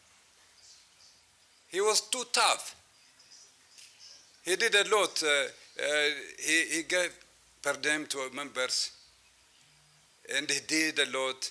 But all staffs who were fired by him were reinstated because they are working for somebody else. Because we don't have power to keep our staffs, to hire and fire. We didn't have right. Can you imagine? $250,000 was spent for 14 pages of paper. 14 pages. You can produce that paper in a night. In a night. But we don't have money for members to pay allowance, to pay per diem. What pap is that? Honorable members, you should be very serious. I can be in bureau today, tomorrow somebody will take over, but also we should establish rules today for which we will be abided. There must be order. Staffs are staffs, leadership is leadership. What is going in pub? How come? Can you imagine hundreds of $1,000s? Any staff can sign without authorization of the president, without the authorization of vice president in charge of finance? We are nothing. We are nobody. Honorable members, it's a very, very serious problem. We need to pass resolutions. You should empower Pan-African Parliament. I can refer the rule which was read by Honorable Kabila, and also we need to refer to another rule which empower the staffs to do by their own. To do by their own on financial matter. Honorable members, there are some certain issues which we should handle very seriously and put some roadmap also to resolve all these problems and to move forward. I thank you, Your Excellency. Thank you, Honorable. Just to emphasize that in terms of the rules, a clerk and a deputy clerk is employed finally by plenary. The Bureau recommends, okay, interviews are held, and then the Bureau recommends to plenary for clerk and deputy clerk, and then the plenary endorses. It's not the AU who give us a clerk. It is the plenary on the recommendation of the Bureau. I also want to say the list of recruits, Honorable Dao, Cameroon, Cote d'Ivoire, asked the question, where do we get a list of the recruits? The list, of course, is first of all advertised by the AU, and finally that should come to us for shortlisting and interviews. So the AU advertises, and then it's on a portal, so on the AU website. Last time I think it was also moved to PAP website, and I think national parliaments were sent lists through clerks of national parliaments, and we had said each member should receive that list. It may not have been done, but we instruct staff to do things. We said each member, because we can communicate to each member. So we can communicate to each member, and even the regional caucus chairpersons. Let's give them those positions which have been advertised, so that regional caucus chairpersons can also share with their membership in their regions. We hope that will be done. Recommendations and resolutions, yes, by Thursday, we do these, we take them to our countries, we take them to other institutions, including our heads of state in February. That's why I was saying let's have very sharp recommendations. I think the CAPA report is over. Keep pursuing other issues. I know there are so many. There have been recommendations for investigations, and we take note of those, including the 250,000 that Honorable Dr. Guy was talking of, about how many pages report. Yeah, I think we need to change the culture in this institution. On the MP side, we are doing a lot. I think on the staff side, we also have to do a lot and make sure that it becomes a parliament a civilized parliament, characterized by good governance. So have you moved for adoption? Sorry? Did you move for adoption? No, Mr. President, maybe I do it now. Okay, proceed. I'm being guided that I need to respond, Mr. President. Oh, but sorry, respond and then adopt. Okay.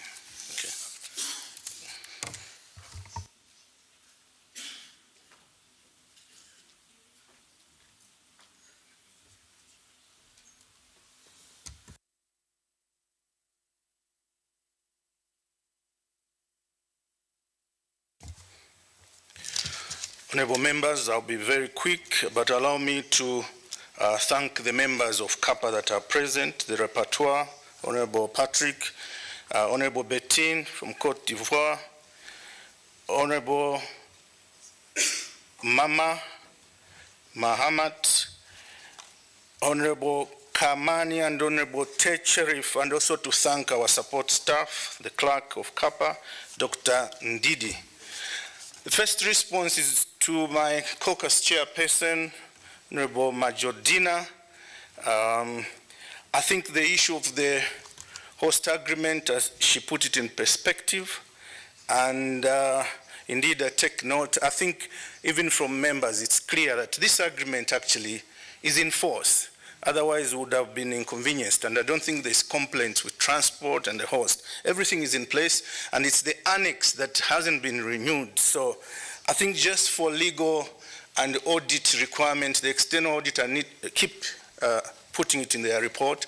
I think with I know she's the iron lady in our committee of the Southern Caucus, so I think it's in safe hands. We'll consider it that it will be assigned consequently. And other members have also said that diplomats should be employed.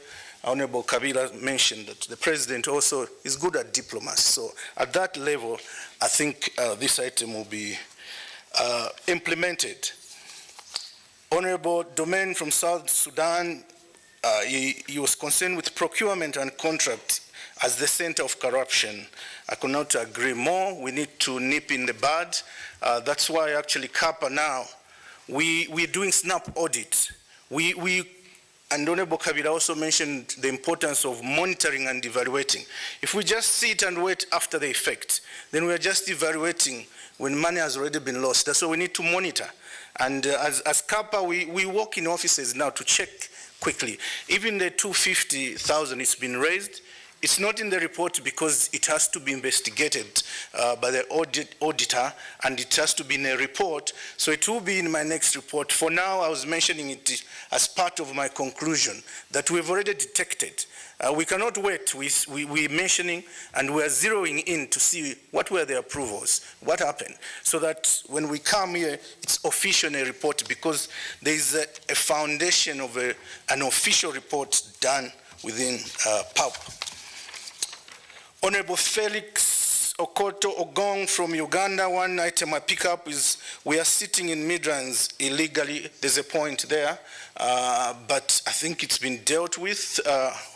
It will be implemented, so to speak, just to keep the records of PAP in place, so that external auditors don't keep picking up the issue that the annex has not been signed by the host government.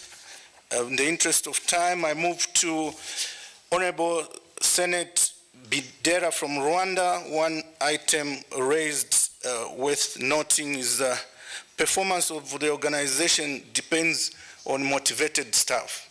It's very clear.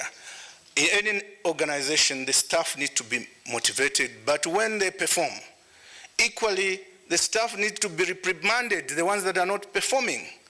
There has to be a distinction. But I think in PAP, there's no clear cut. If somebody does something wrong, they are just spoken to and it's okay. No punishment. Even, I was going to say the Bible, but I realize we shouldn't go to the Bible. But even in our culture and religion, any erring child that does something wrong, you have to reprimand them. But someone that does something good, you have to reward them. So we need to look at that, rewarding and reprimanding staff that are not doing well. And those that are doing well, we reward them.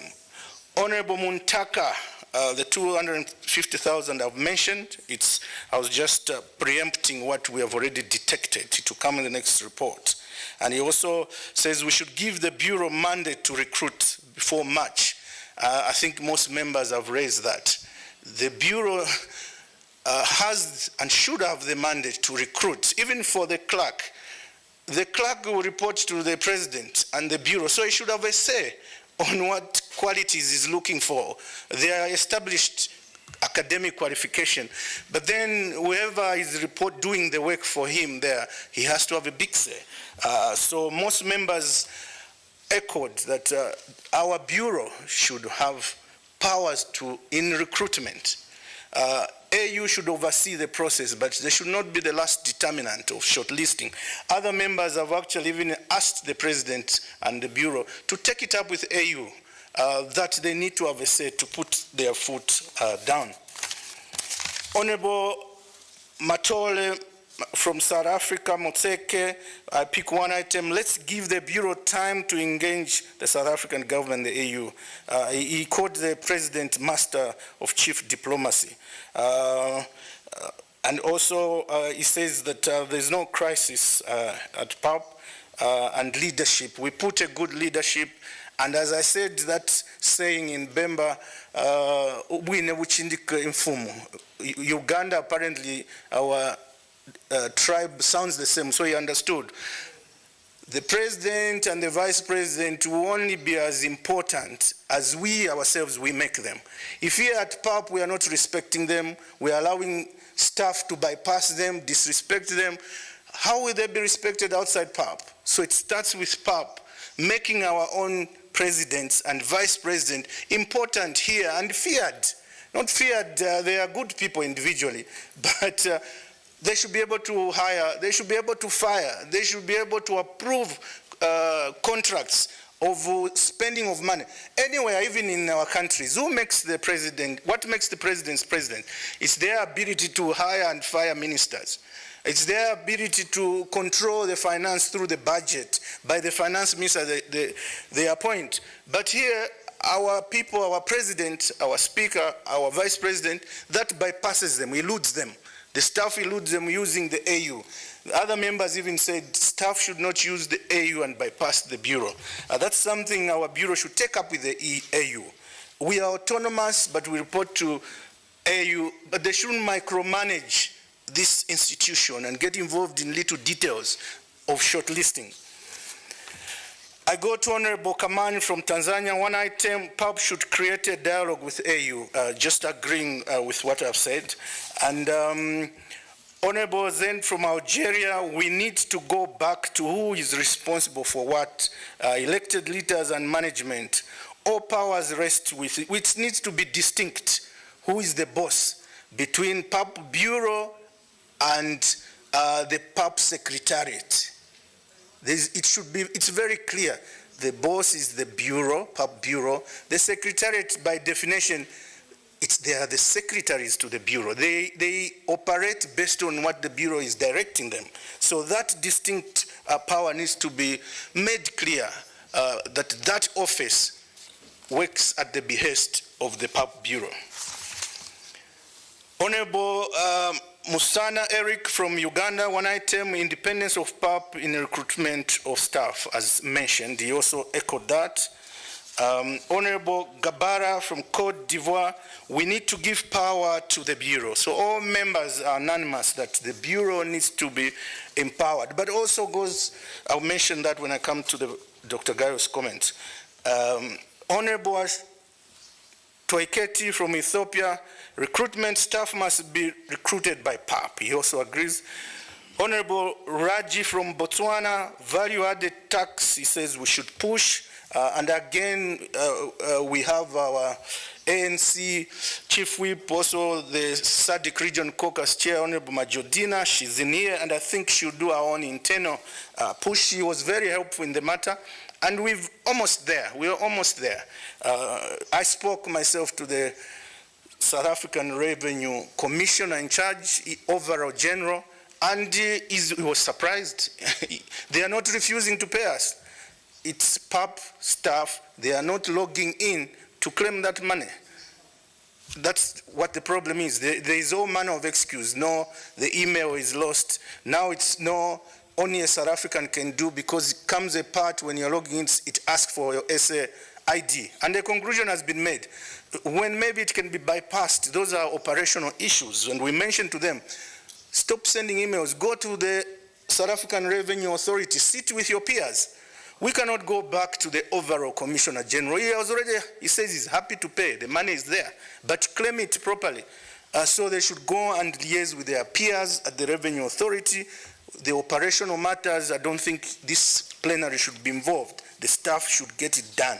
And we've given them a period of end of the year to get that money given back to PAP. I'm concluding.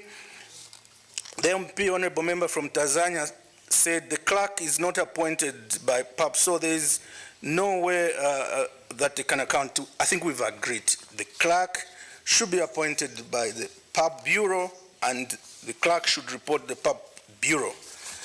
Honorable from Gambia says the document touches everything talking about our PAP report. We need to regulate the issues highlighted. So I can only thank him. And Honorable Janet Kabila also echoed that the president should push for diplomacy to get it done. This is in reference to the host government agreement. But one important item she raised is on monitoring and evaluation plan, M&E. It doesn't seem to exist in PAP. So I agree with her. We need to ensure there's constant monitoring of issues and pick up. The issue of 250, that's part of monitoring. You pick it up immediately as it happens. How much was spent at the Women Conference dinner on Friday? It's been picked up. Immediately, that's monitoring. And we're not waiting just to evaluate when it's a lost cause. She also said the collaboration between the Bureau and Secretariat and referred to Rule 17A, and with that, she was emphatic that the Bureau is responsible for PAP and no any other organization or person. In this case, the President and his Vice. We must apply the rules. Dr. Gayo, finally, he also said as the Vice President in charge of Finance, he is not consulted, receives no report from Finance. He was concerned of the 14-page document where 250,000 was paid. Things must be in order. But the President, Vice President Gayo, the way I see it, as long as you are not breaking any laws, take charge, demand. It brings me to one important issue. We also need to look at operational manuals.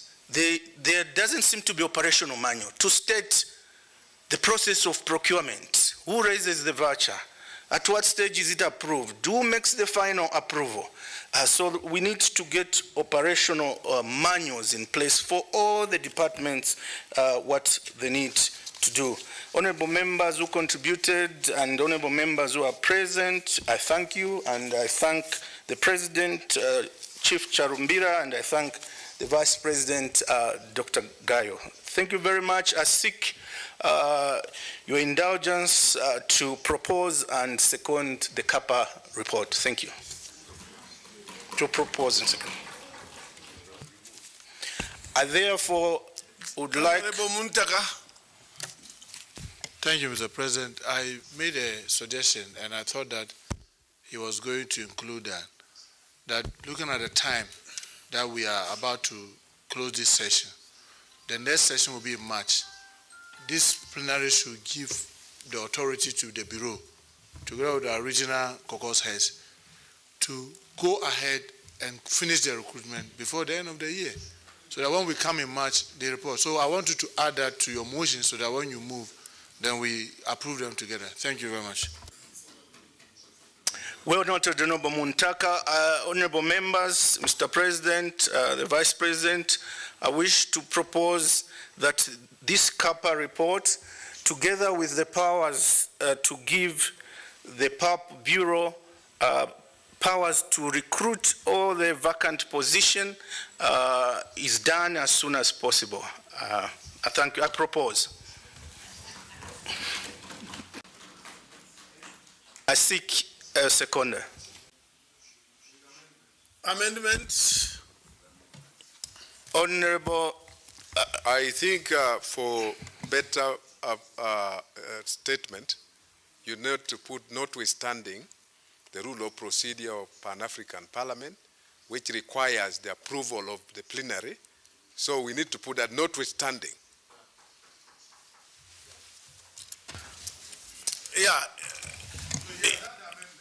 Yes, it adds, the final thing is the same thing, but Honorable Muntaka. Yes, thanks, Honorable President, and thanks, Honorable Felix has done the amendment. I therefore second the motion ably moved by the Chair of CAPA as amended by Felix. I second it for the consideration of the House. That's good. That's parliamentary. Seconds the proposals made with amendment, Mr. President. Yeah, for clarity, notwithstanding the rules of parliament, of the rules of procedure of Pan-African Parliament, which state that the employment of a clerk and deputy clerk shall be endorsed by the plenary of Pan-African Parliament. The plenary hereby, mandates the Bureau working with other structures, I want to put it like that, within the PAP, to proceed and finalize the recruitment of clerk, deputy clerk, and other staff of the PAP, and report in March. No, but there's a technicality there. When we recruit and appoint, and then report in March. So the appoint should be there. Thank you. To appoint means by the time you come, there will be a clerk seated and having signed a contract. Thank you very much. Proposed by Mount Sampa as stated by the President and seconded by Honorable Muntaka. Thank you. Thank you very much. Thank you, members.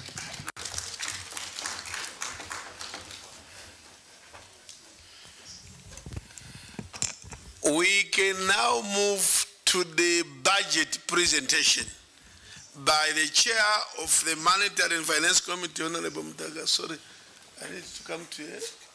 Is it okay? Okay. Thank you, Mr. President.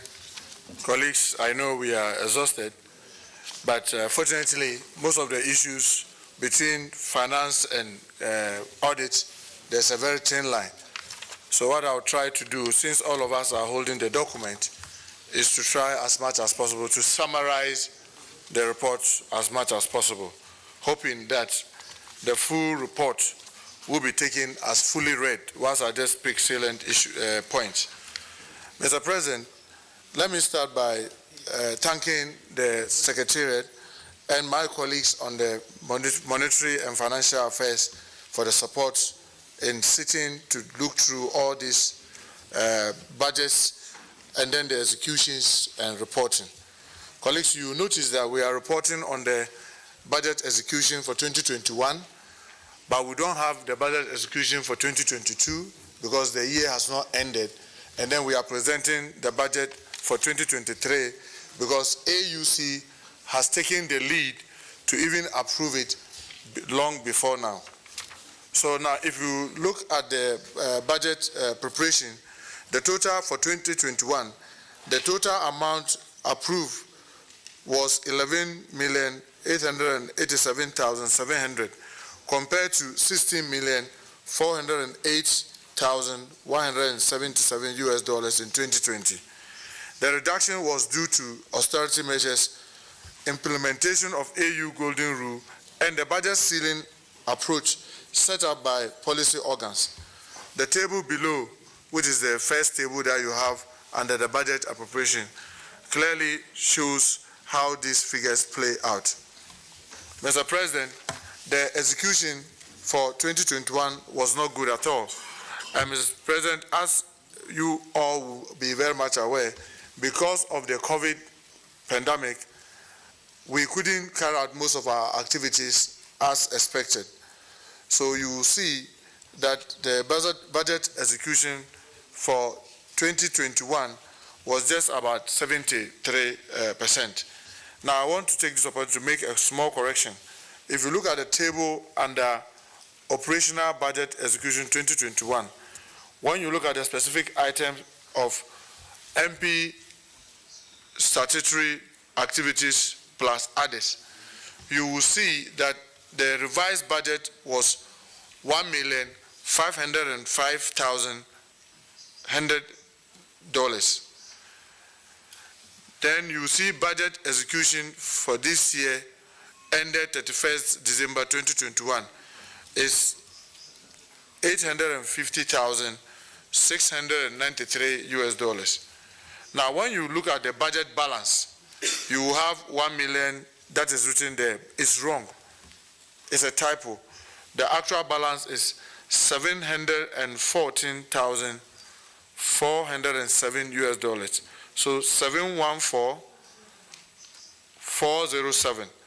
That's what will give you the percentage execution of 54 if you do the calculations.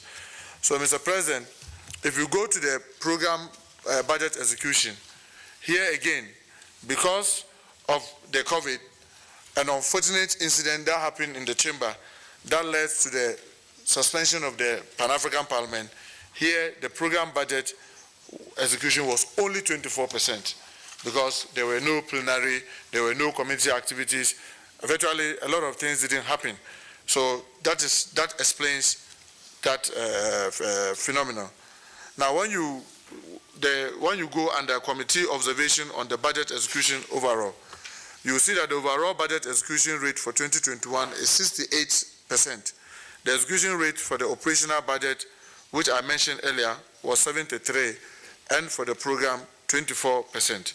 The execution rate is low because major program activities, as I mentioned earlier, could not take place because of the incidents that happened in the chamber coupled with COVID. In summary, for the 2021, the committee took note of the budget execution for 2021 and observed that under the program budget, more activity will have been undertaken to ensure higher execution rate. Otherwise, the PAP runs the risk of reducing unutilized funds under the European Commission Africa Governance Architecture Funding Program. Colleagues, to come to the budget of 2023, you will see that we were told that the budget was approved based on the ceiling of the 2020, the 3-year period, that's 2019 all the way to 2021. And the sad thing here is that you will see some deliberateness. Whereas they acknowledge that COVID affected us throughout 2020, 2021, because of the challenges that we had, we couldn't even sit, yet they used this poor execution rate as a benchmark to implement the budget for 2023. And therefore, you will see that the values there or the figures there are nothing much to write home about. You will see this results in the PAP 2023 budget being reduced to 11,925,224 US dollars from the 11.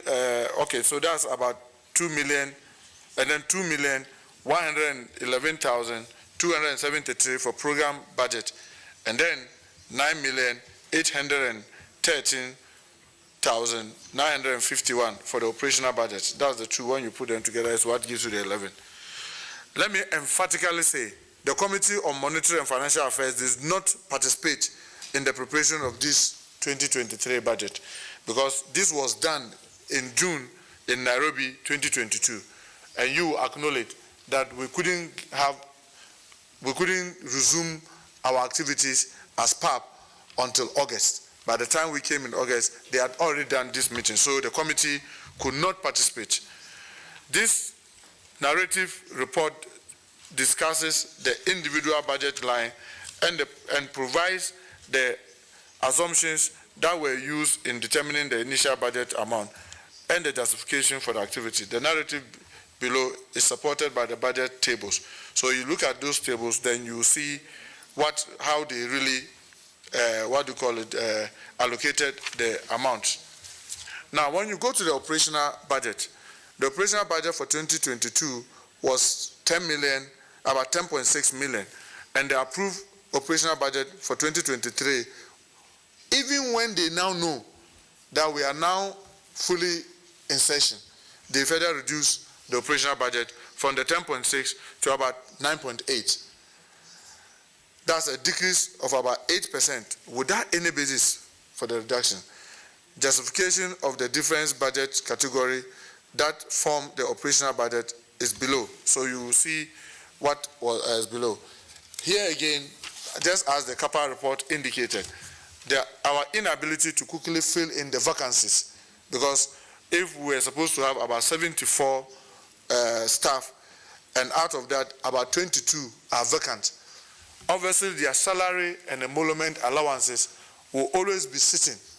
And when the AUC or PRC are going through the budget, they know that these are staff that we needed to recruit, but they still use it against us to say that, oh, there's this money you've not used. So therefore, it's like the money you were given last year, you don't really have the use for it.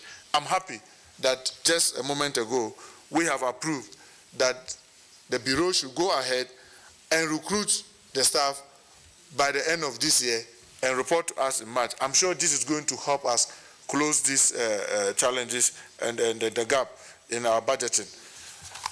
Colleagues, if we go to the mission and hospitality, that's 2.22.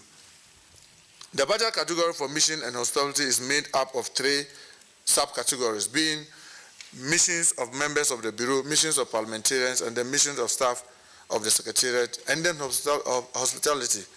It is shocking to know that in 2023, the PURC decided to just say we shouldn't carry out any mission because they allocated 0 amount to it. This will mean that in 2023, we could not have, the Bureau itself could not even embark on any travels, not alone we, the members of Parliament. Better still, not to talk about the staff. There cannot be any hospitality. I mean, the President cannot even host any special gathering because all those have been scored 0.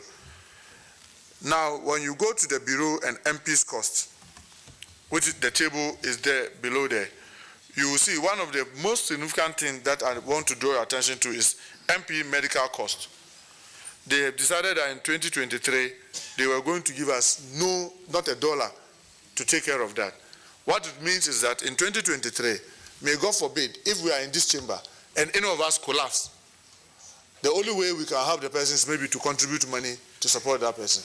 Because PRC had decided that we don't deserve, whilst we are here, that our health do not matter.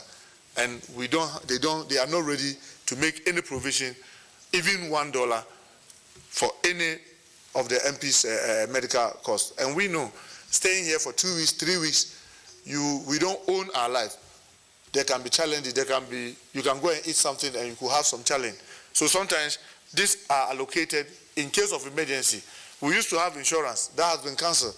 Now even this small allocation, they've gone ahead to cancel it just to leave 0 amount.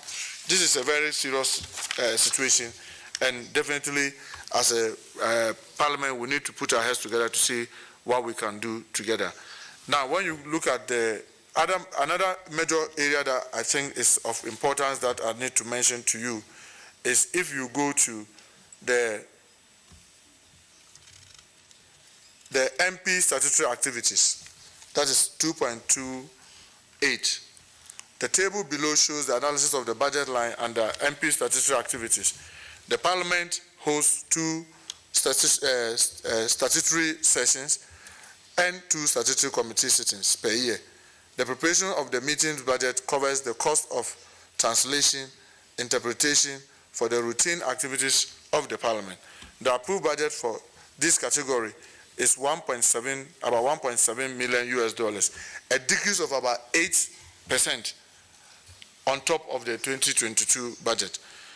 Significant reduction was made on the parliamentary session budget, which was reduced by 14%. Now, if you look at the table, you will notice that this session that we are holding, in 2023, the amount allocated is reduced. I don't know what they mean, that maybe we should reduce the 14 days, average days of sitting, or the 2 weeks to maybe 10 days, or to 9 days. I don't understand why they have to cut that, because if you are not even going to add, because of maybe cost of inputs may be going up, why will they cut that budget? If you look at committee meetings, already this is an area where all of us see the challenge. Committees, you want to embark on activities, there are no budget allocation, yet they still move ahead to cut that budget. Now, if you look at preparation for meetings and translation and interpreters, those who do this interpretation for us. Now, if you cut that, I don't understand what they mean. Are they saying that in sitting, we should reduce the number of hours that we sit or the number of activities that we carry? Because after interpretation, you have to pay for it. Why will they cut that budget? Yet it is cut. Then the bureau meetings, and then AU activities, they try to score 0 for us.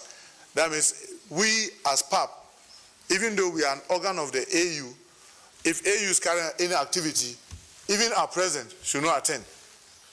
Because they gave us 0, meaning that we shouldn't participate in any AU activity. This is really, I mean, abnormality. Now, when you take the table 2.29, which talks about the capital expenditure, they decided that for vehicles, for furniture and fittings, for office equipment, for information technology material and accessories, we shouldn't do anything. So may God forbid, if for any reason any of these chairs get broken down, we can't replace it. In the office of the president, even if a mirror drops and it cracks, you can't replace it. If a cap breaks, you can't replace it. Nothing can be done. I don't think this is fair. And I want to take this opportunity, Mr. President, to urge each and every one of us, as we are preparing to go home, let's try to identify who is representing our country on the PRC. Let me go home as Ghanaian, try to find out from my foreign minister, who have you put there to represent Ghana on the PRC, so that I get to talk to that person directly. If all of us will do that, I'm sure when we go for supplementary budget, they will listen to us better.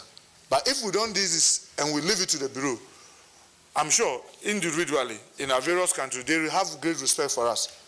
But when we come to PAP, they see the Bureau, I don't know whether as enemy or as people they hate, they don't want to listen to them. Because if we don't have an improvement on this budget for 2023, in the supplementary for 2023, we all can be rest assured that our activities next year is going to be heavily challenged. Mr. President, the PAP has had no budget for capital expenditure, as I've just shown. I will just go straight to say, for program activities for the committees, in fact, they decided to score 0. Had it not been the European Union program, which is the African Governance Architecture program, where there's some funding for us, and graciously for 2023, the approved program budget for 2023 is 2.1 million, which is about 73.7% higher than the 2022 budget of 1.2. That's a grant from the European Union, see the need to increase the budget for our activity. But our own PRC gave us 0 for program activity. And now I want to urge that our committees should do well so that these programs, we have at least, this about 2.1 million. Let's bring out our program activity, implement, and let's try to exhaust this fully to even warrant that next, in the 2024 budget, we may be able to get bigger amount from the European Union. Mr. President, the committee observed the following: that honorable members should present their PAP 2023 budget for you to examine and take note. 2, secondly, the annual approved budget is insufficient to carry out any meaningful activity of the committees. The 2023 PAP budget was based on the 2022 budget, and which was firstly a COVID budget, and secondly, due to the PAP closure, funds were not allocated for the committee activity. In 2023, the same scenario was used when approving the PAP budget. In effect, committees have no working capital. 3, Mr. President, we would like to impress upon the Bureau to immediately put in place mechanism through which we can engage the African Union Commission to provide supplementary budget to cater for the work of the committees, and to further put in place mechanism through which committees can equally and independently plan and execute their activities albeit with the limited funds. 4, the Committee on Monetary and Financial Affairs reiterates its call to this House on the need for it to be involved in the PAP and AUC budgetary processes from inception to approval. We reiterate our call to the Bureau to include the members on the Finance and Monetary Affairs Committee in the delegation to the AU Summit, as well as the financial meetings that have implication on PAP. 5, Committee on Monetary and Financial Affairs once again appeals to the committees to submit their programs for their activities timeously to enable it incorporate their needs in the preparation of the budget for 2024, which will soon begin. These are our recommendations, Mr. President. The Committee on Monetary and Financial Affairs further recommends to the Bureau to 1, allocate funds to each committee effectively January 2023 to enable each committee execute its work plan. Mr. President, what we mean here is that the situation where even committees do not know how much is being allocated them, even if it is 50,000, let's say for you, after presentation of your program of work, you are allocated 50,000, and let the chair be working towards exhausting the 50,000, instead of a situation where nobody knows how much is allocated each committee. I'm sure this will be one catalyst that will force the committee to carry out more activities so that we'll be able to improve our execution rate. Mr. President, 2, in accordance with Rule 82A1 and 2 of the Rules of Procedure, reminds the Bureau to submit to the Committee on Monetary and Financial Affairs preliminary budget estimate for the preparation of PAP Budget 2024. We are appealing to you to get your Secretariat to quickly try and get us all the necessary documentation so that we'll be able to prepare ourselves for the next budget hearing. Mr. President, 3, even though these are not on your sheet, they are additions. The Committee on Monetary and Financial Affairs be allowed to monitor budget execution monthly. One of the things that we realize is that, like our colleagues from the Audit Committee rightly said, if we can keep a close eye on the Accounts Department and the Finance Department, what they are doing month by month, we'll be able to see which areas are we not performing so that we can put pressure.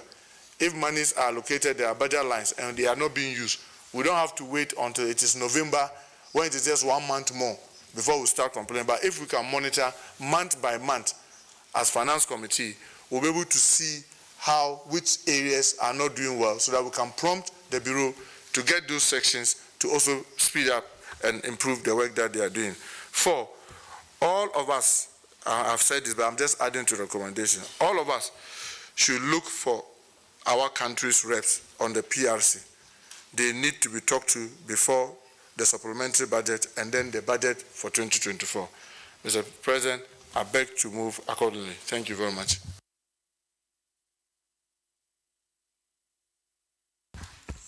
Thank you very much, Honorable Muntaka, Finance. This is a report to take note. The budget was already approved and implemented, and this is 2023. We only remain with less than 2 months to come to the end, but this is for information. In fact, the 2024 one was also already approved. 24 not yet. But it is critical that we submit our input by March. So when we meet in March, we have to ensure that we approve a budget. Because the AU by April, May, by the time we have a session in May, they would have already gone through critical submissions. So it's just for noting, if you like, unless there is really a burning issue on this matter. Honorable Patrick. Thank you very much, Mr. President. The good thing, Mr. President, you informed us that there is a meeting soon with the PRC. We wish you good deliberations. Otherwise, from the pain under which the chair presented our finances here, we will pass a resolution here that the PRC is frustrating the PAP. If out of your meeting with them, we do not see results, when we come back here in March or any time, we shall pass that resolution so that the people of Africa get to know that there is an agency of AU that does not want the parliament to function properly.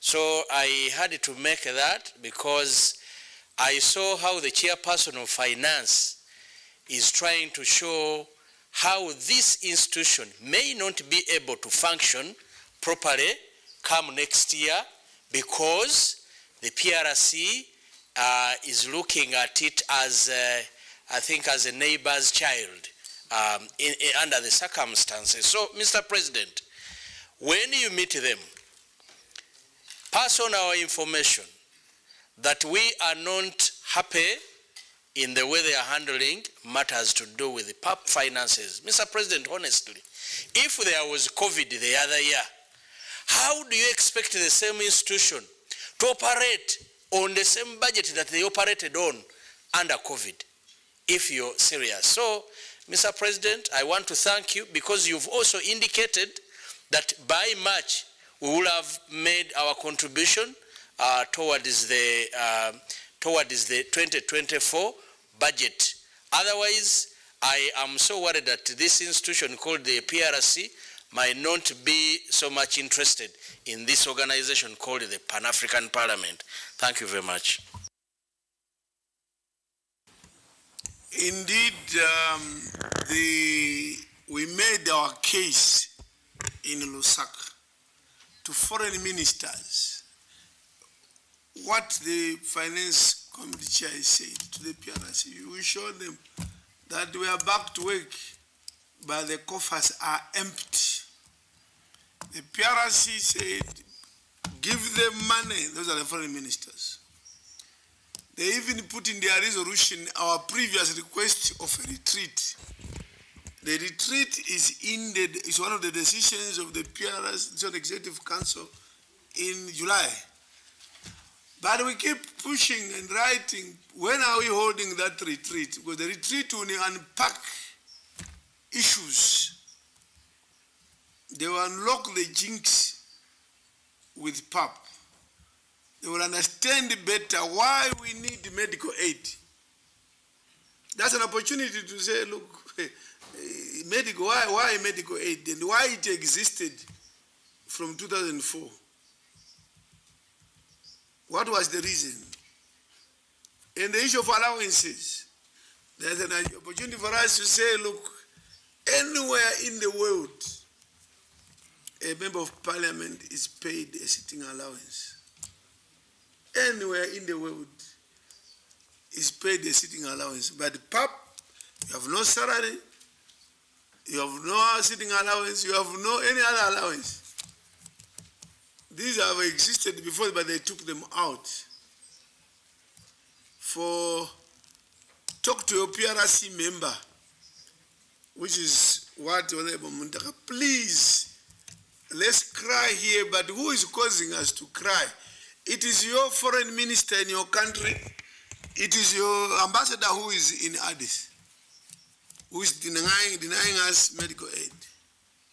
So we want to implore on any individual of you of the delegations, our delegations, when you go back, your delegation should go and see your foreign minister and say, why are we being treated like this? The foreign minister say, oh no, we don't know. Say, but no, ask the ambassador, your ambassador who is in Addis Ababa. That's what they are doing to us. Let's start conversations with our foreign minister so that by the time we get to January and February is critical because the Executive Council will be meeting, the foreign ministers will be meeting. They are the ones who can sit in February and say, we are rescinding the decision on PAP. Allow PAP to have allowances, allow PAP to have medical aid, allow PAP to have this and this. So February is key. Your foreign minister will leave your country to go to Addis. Make sure by end of year or by January, you have met as a delegation your foreign minister. Before he goes in February to Addis Ababa. If it were possible, when you meet them, please also advise us. As a strategic move, it helps us to know that Mauritius delegation have spoken to their foreign minister. Their minister now understands and is going to support us. They've spoken to their ambassador. So in terms of strategy, then we know where are the hard areas and the soft areas. Everyone, please approach your foreign minister and also even call your ambassador in Addis. They are the key people. It's nothing to do with the heads of state. Heads of state do not determine our conditions of service. It's the foreign ministers. So I'm really repeating because that's the real make and breakthrough issue. It's a make and break. Talk to you in Côte d'Ivoire, professor. Côte d'Ivoire, the professor is there. The professor Côte d'Ivoire, approach your foreign minister in Côte d'Ivoire. But Senegal, unfortunately, is not here because they are the ones chairing the PRC up to February. And for the retreat, we are pushing him. We need that retreat. For the retreat, we are trying to bring them, the ambassadors here to PAP. If they agree, they may say come to Addis. But we thought they would come here, see this infrastructure, the way it is, offices. And then for Africa to neglect all this. So we wanted to bring them here. Who is attending? Of course, the whole bureau is attending. All the caucus chairpersons will attend. And then a number of you, each caucus will pick, if we say Addis, we'll see how much we should spend, but I can assure you it is beyond the regional caucus chairpersons. There will be people from your countries, from a number of countries that would invite. If it were possible, maybe 20, 25 of us at the retreats to make sure that we present or we push our issues. So I don't know who, but some of you will be there to speak on behalf of Pan-African Parliament. So on this note, we adopt the report. Thank you. Have you? It's adopted. Lastly, we just have some notices. Please bear with us. And before the notices, I'm going to say, I think those people who are sacrificing to sit until this time in the last week of session, those people are the most highly committed to Pan-African Parliament. If you are still with this chamber up to now,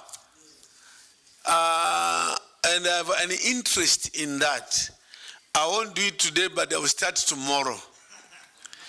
I will start tomorrow. Tomorrow, we want the official record, that record of tomorrow of who is here in the morning and the end of day until we finish. We need that as a special record of commitment. Those that are very committed. And we need to find a way of thanking them as we go, because they are very committed. They make PAP move. Because if you do not come, all of you would close and go home. The fact that you are here, we are still debating. So please move us until Friday, and then of course the bureaucracy members until Sunday. And I want to emphasize, if you are a chairman of a committee, and you know that your attention is divided too much. Please, I know it's difficult. Some have deaths in their families. They have to go back. But chairpersons or bureau members of caucuses, bureau members of bureaucracies, please, as much as possible, you are always the last to leave. When everybody, after the planning meeting, to make sure PAP succeeds. Yeah, let me hear from the clerk. There are 3 motions, not to be debated, that's notices of motions. The first one will be moved by Honorable Pemima Jodina. Thank you very much, Honorable President, this afternoon, Vice President, honorable members. Mr. President, I hereby, in terms of Rule 61, give the following notice of motion, that the House notes that one of the world's longest and deadliest ongoing barbaric conflict in the Democratic Republic of Congo provinces of North Kivu, South Kivu, and Ituri has resulted in more than 100,000 people fleeing their homes and dozens being killed during the fight between Congolese soldiers and various rebel groups, which include M23 rebels, remnants of the Lord Resistance Army, Tabara Militia, and allied democratic forces who are linked to ISIS. Noting with grave concern that the rebel attacks in the Democratic Republic of Congo has had a devastating effect, not only on the ordinary citizens of the DRC, but it has a profound, lasting negative effect to the country, the southern region, East African region, Central Africa region, and the African continent as a whole. Further noting that the ongoing decades conflict in the DRC has forced the citizens of this beautiful and mineral-rich sister country to be beggars and destitute in the neighboring countries and seek refuge in other parts of the continent, including the Southern Africa and other neighboring regions. Deeply concerned that the ongoing conflict in the DRC has not only displaced thousands of citizens, but it has undermined any social and economic activities and led to gross human rights violation in the country. Concerned that biggest victims of the ongoing violent and barbaric attacks in DRC are innocent children, women, elderly, and persons with disabilities. Further, deeply concerned that the effects of the conflicts are not restricted to DRC Congo, but are also souring diplomatic relations between Rwanda and DRC, which accuses its neighbor of backing the M23 rebels, and it has resulted in DRC expelling the Rwandan ambassador last week. Noting that one of the objectives behind the formation of the OAU on the 25th of May 1963 was to ensure the cooperation of African states in defense and security and respect for the sovereignty and territorial integrity of each state.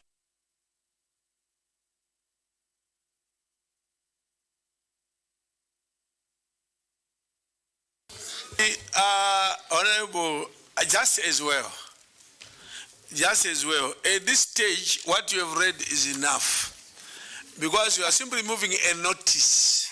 I hereby move. You are not, yes, just like that. A motion calling for the immediate end of the DRC conflict. Yes, then tomorrow you'll be given whatever day. Then you go through all this and put more substance. Okay. So just as well, you've actually moved. I move this motion, Honorable President. Thank you. Thank you. Thank you. Seconded by who? Sorry? Oh, Honorable Mbo. Yeah, seconded by Honorable Mbo from the Gambia. Thank you. Thank you. The next one is a motion on Ethiopia. The ceasefire, celebrating the ceasefire. The next motion. Who is moving that one? On Ethiopia? Okay, Honorable Felix. Mr. President, I'm moving this oral notice of motion under our rules of procedure 57, which requires a member to move a motion and also requires the President, where necessary, to allow the motion to be debated at his own discretion. I therefore move that the notice of motion that we congratulate the Federal Republic of Ethiopia and the Tigray People's Liberation Front on signing of the peace agreement. I therefore move. Seconder, is that Honorable Domai? Here. Is it? Oh, sorry, Honorable Domai. Yeah, this is. I did not know. This is Domai Garfana. Look one side. Okay, Honorable Domai. Thank you, seconded. Thank you for the chance. Thank you, seconded, Honorable Domai. Second. You have seconded. The third motion will be moved by Honorable Mbo. Is it? I'm wrong? You gave her? Honorable Mbo. You have no motion to move. Mbo was second. Sorry? Well, I just seconded the motion. You don't have a motion to move. Okay, if he doesn't have, it's okay. Don't worry.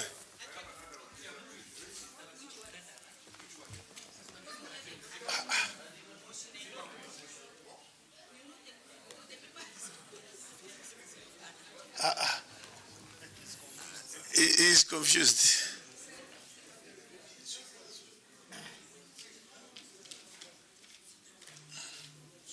Are you settled now?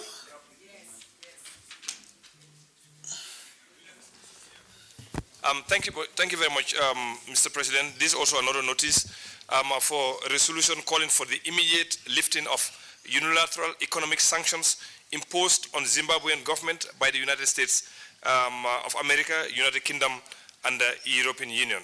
So this is also another notice that we are giving for this particular motion. Thank you, Seconder. Honorable Kasingo. Thank you. I hereby second the motion. Thank you. Right.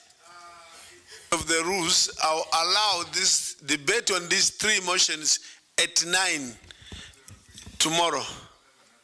You have another one. Thank you. Go ahead. Mr. President, as per our rule 57, oral notice of motion, I want to bring to your attention of you, Mr. President, and the House, that I intend to move a motion on Uganda, urging this House to support Uganda to extract its oil and petroleum products without any undue influence or interruptions from other bodies like EU. The European Union, the EU. You explained that were clear. The European Parliament passed a motion stopping Uganda and other African countries from extracting fossil fuel and not allowing any government or any country in Africa to engage in the extraction of fossil fuel. And that is interference and dictating on Africa what to extract and what not to extract. And therefore, I intend to move that motion tomorrow, Mr. President.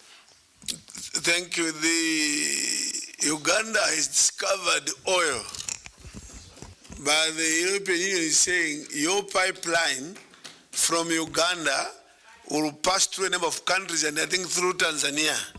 And by so doing, you'll be destroying the environment, so stop mining. Anyway, I just wanted to explain. Seconder, I can see a number of hands. You have because I know her name starts Matt. Allowed. Thank you, President. Thank you. You are seconding. I stand to second. Yes, thank you. You have seconded. Thank you. So, the one by Honorable Felix Because it's oral, you have to reduce it to writing and hand it over to the president tomorrow morning by 9:15. It's okay, yes. Let me explain about tomorrow. We start at 9, and we start with these motions. In terms of the rules, a motion is only given 1 hour and it closed. We may not even do 1 hour. We may do 30 minutes for each motion to pass. What we need are the resolution at the end of the day. What is the resolution on that motion? So each motion will have a prayer, which are, what resolution do you want? That is very important. And we can debate that, all of them in 1 hour or slightly more. Tomorrow we may have, although there's a serious confirmation, His Excellency, former President Olusegun Obasanjo, he was supposed to have addressed us in August and then Monday, but he was busy with the talks, Ethiopian talks. He was the chief negotiator. He couldn't attend. So he said, I'm sorry, can I come tomorrow to give his wisdom on how they negotiated Ethiopia Tigris and got an agreement, and his views about other issues on the continent, just to share with him.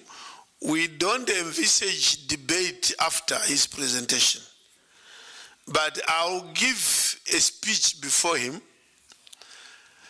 and I'll try to touch all issues. But if you think there is a critical issue that we should not leave out, you can, in whatever way, make it available to the president by when we come in at 9 o'clock, so that we ask him to respond to some of those issues. So it's likely to come either by 10 or so, but we would have debated our motions between 9 and 10, and then we continue with the rest of the business. I think, Mr. Clerk, any announcements? Any announcements? Thank you, Mr. President. I think that we have exhausted all the issues. Thank you very much. I don't think there's anything further. Please. Thank you very Mr. much. President, please. Yes, Honorable Ali. Muito obrigado, Sr. Presidente. Thank you, Chair. About the motions, we continue to discuss here terrorism. Mozambique had proposed and moved someone to condemn the terrorist activities that were occurring in our country. At that time, this was gone. I would wonder if tomorrow you could find some space for further discussion of this motion. Thank you. Move and say you propose to move a motion on the terrorism or condemning terrorism in Mozambique. Yeah, move properly so that we second it. Stand up and move that motion.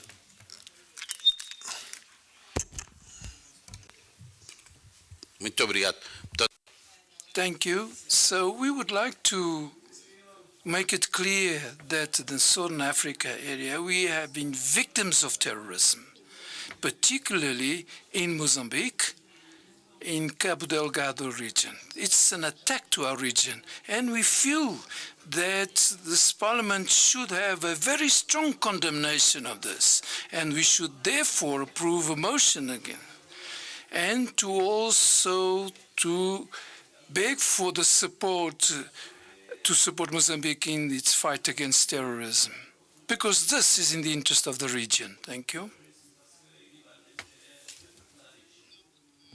It is a form of moving a motion. So he has moved. Who seconds? Professor Matole.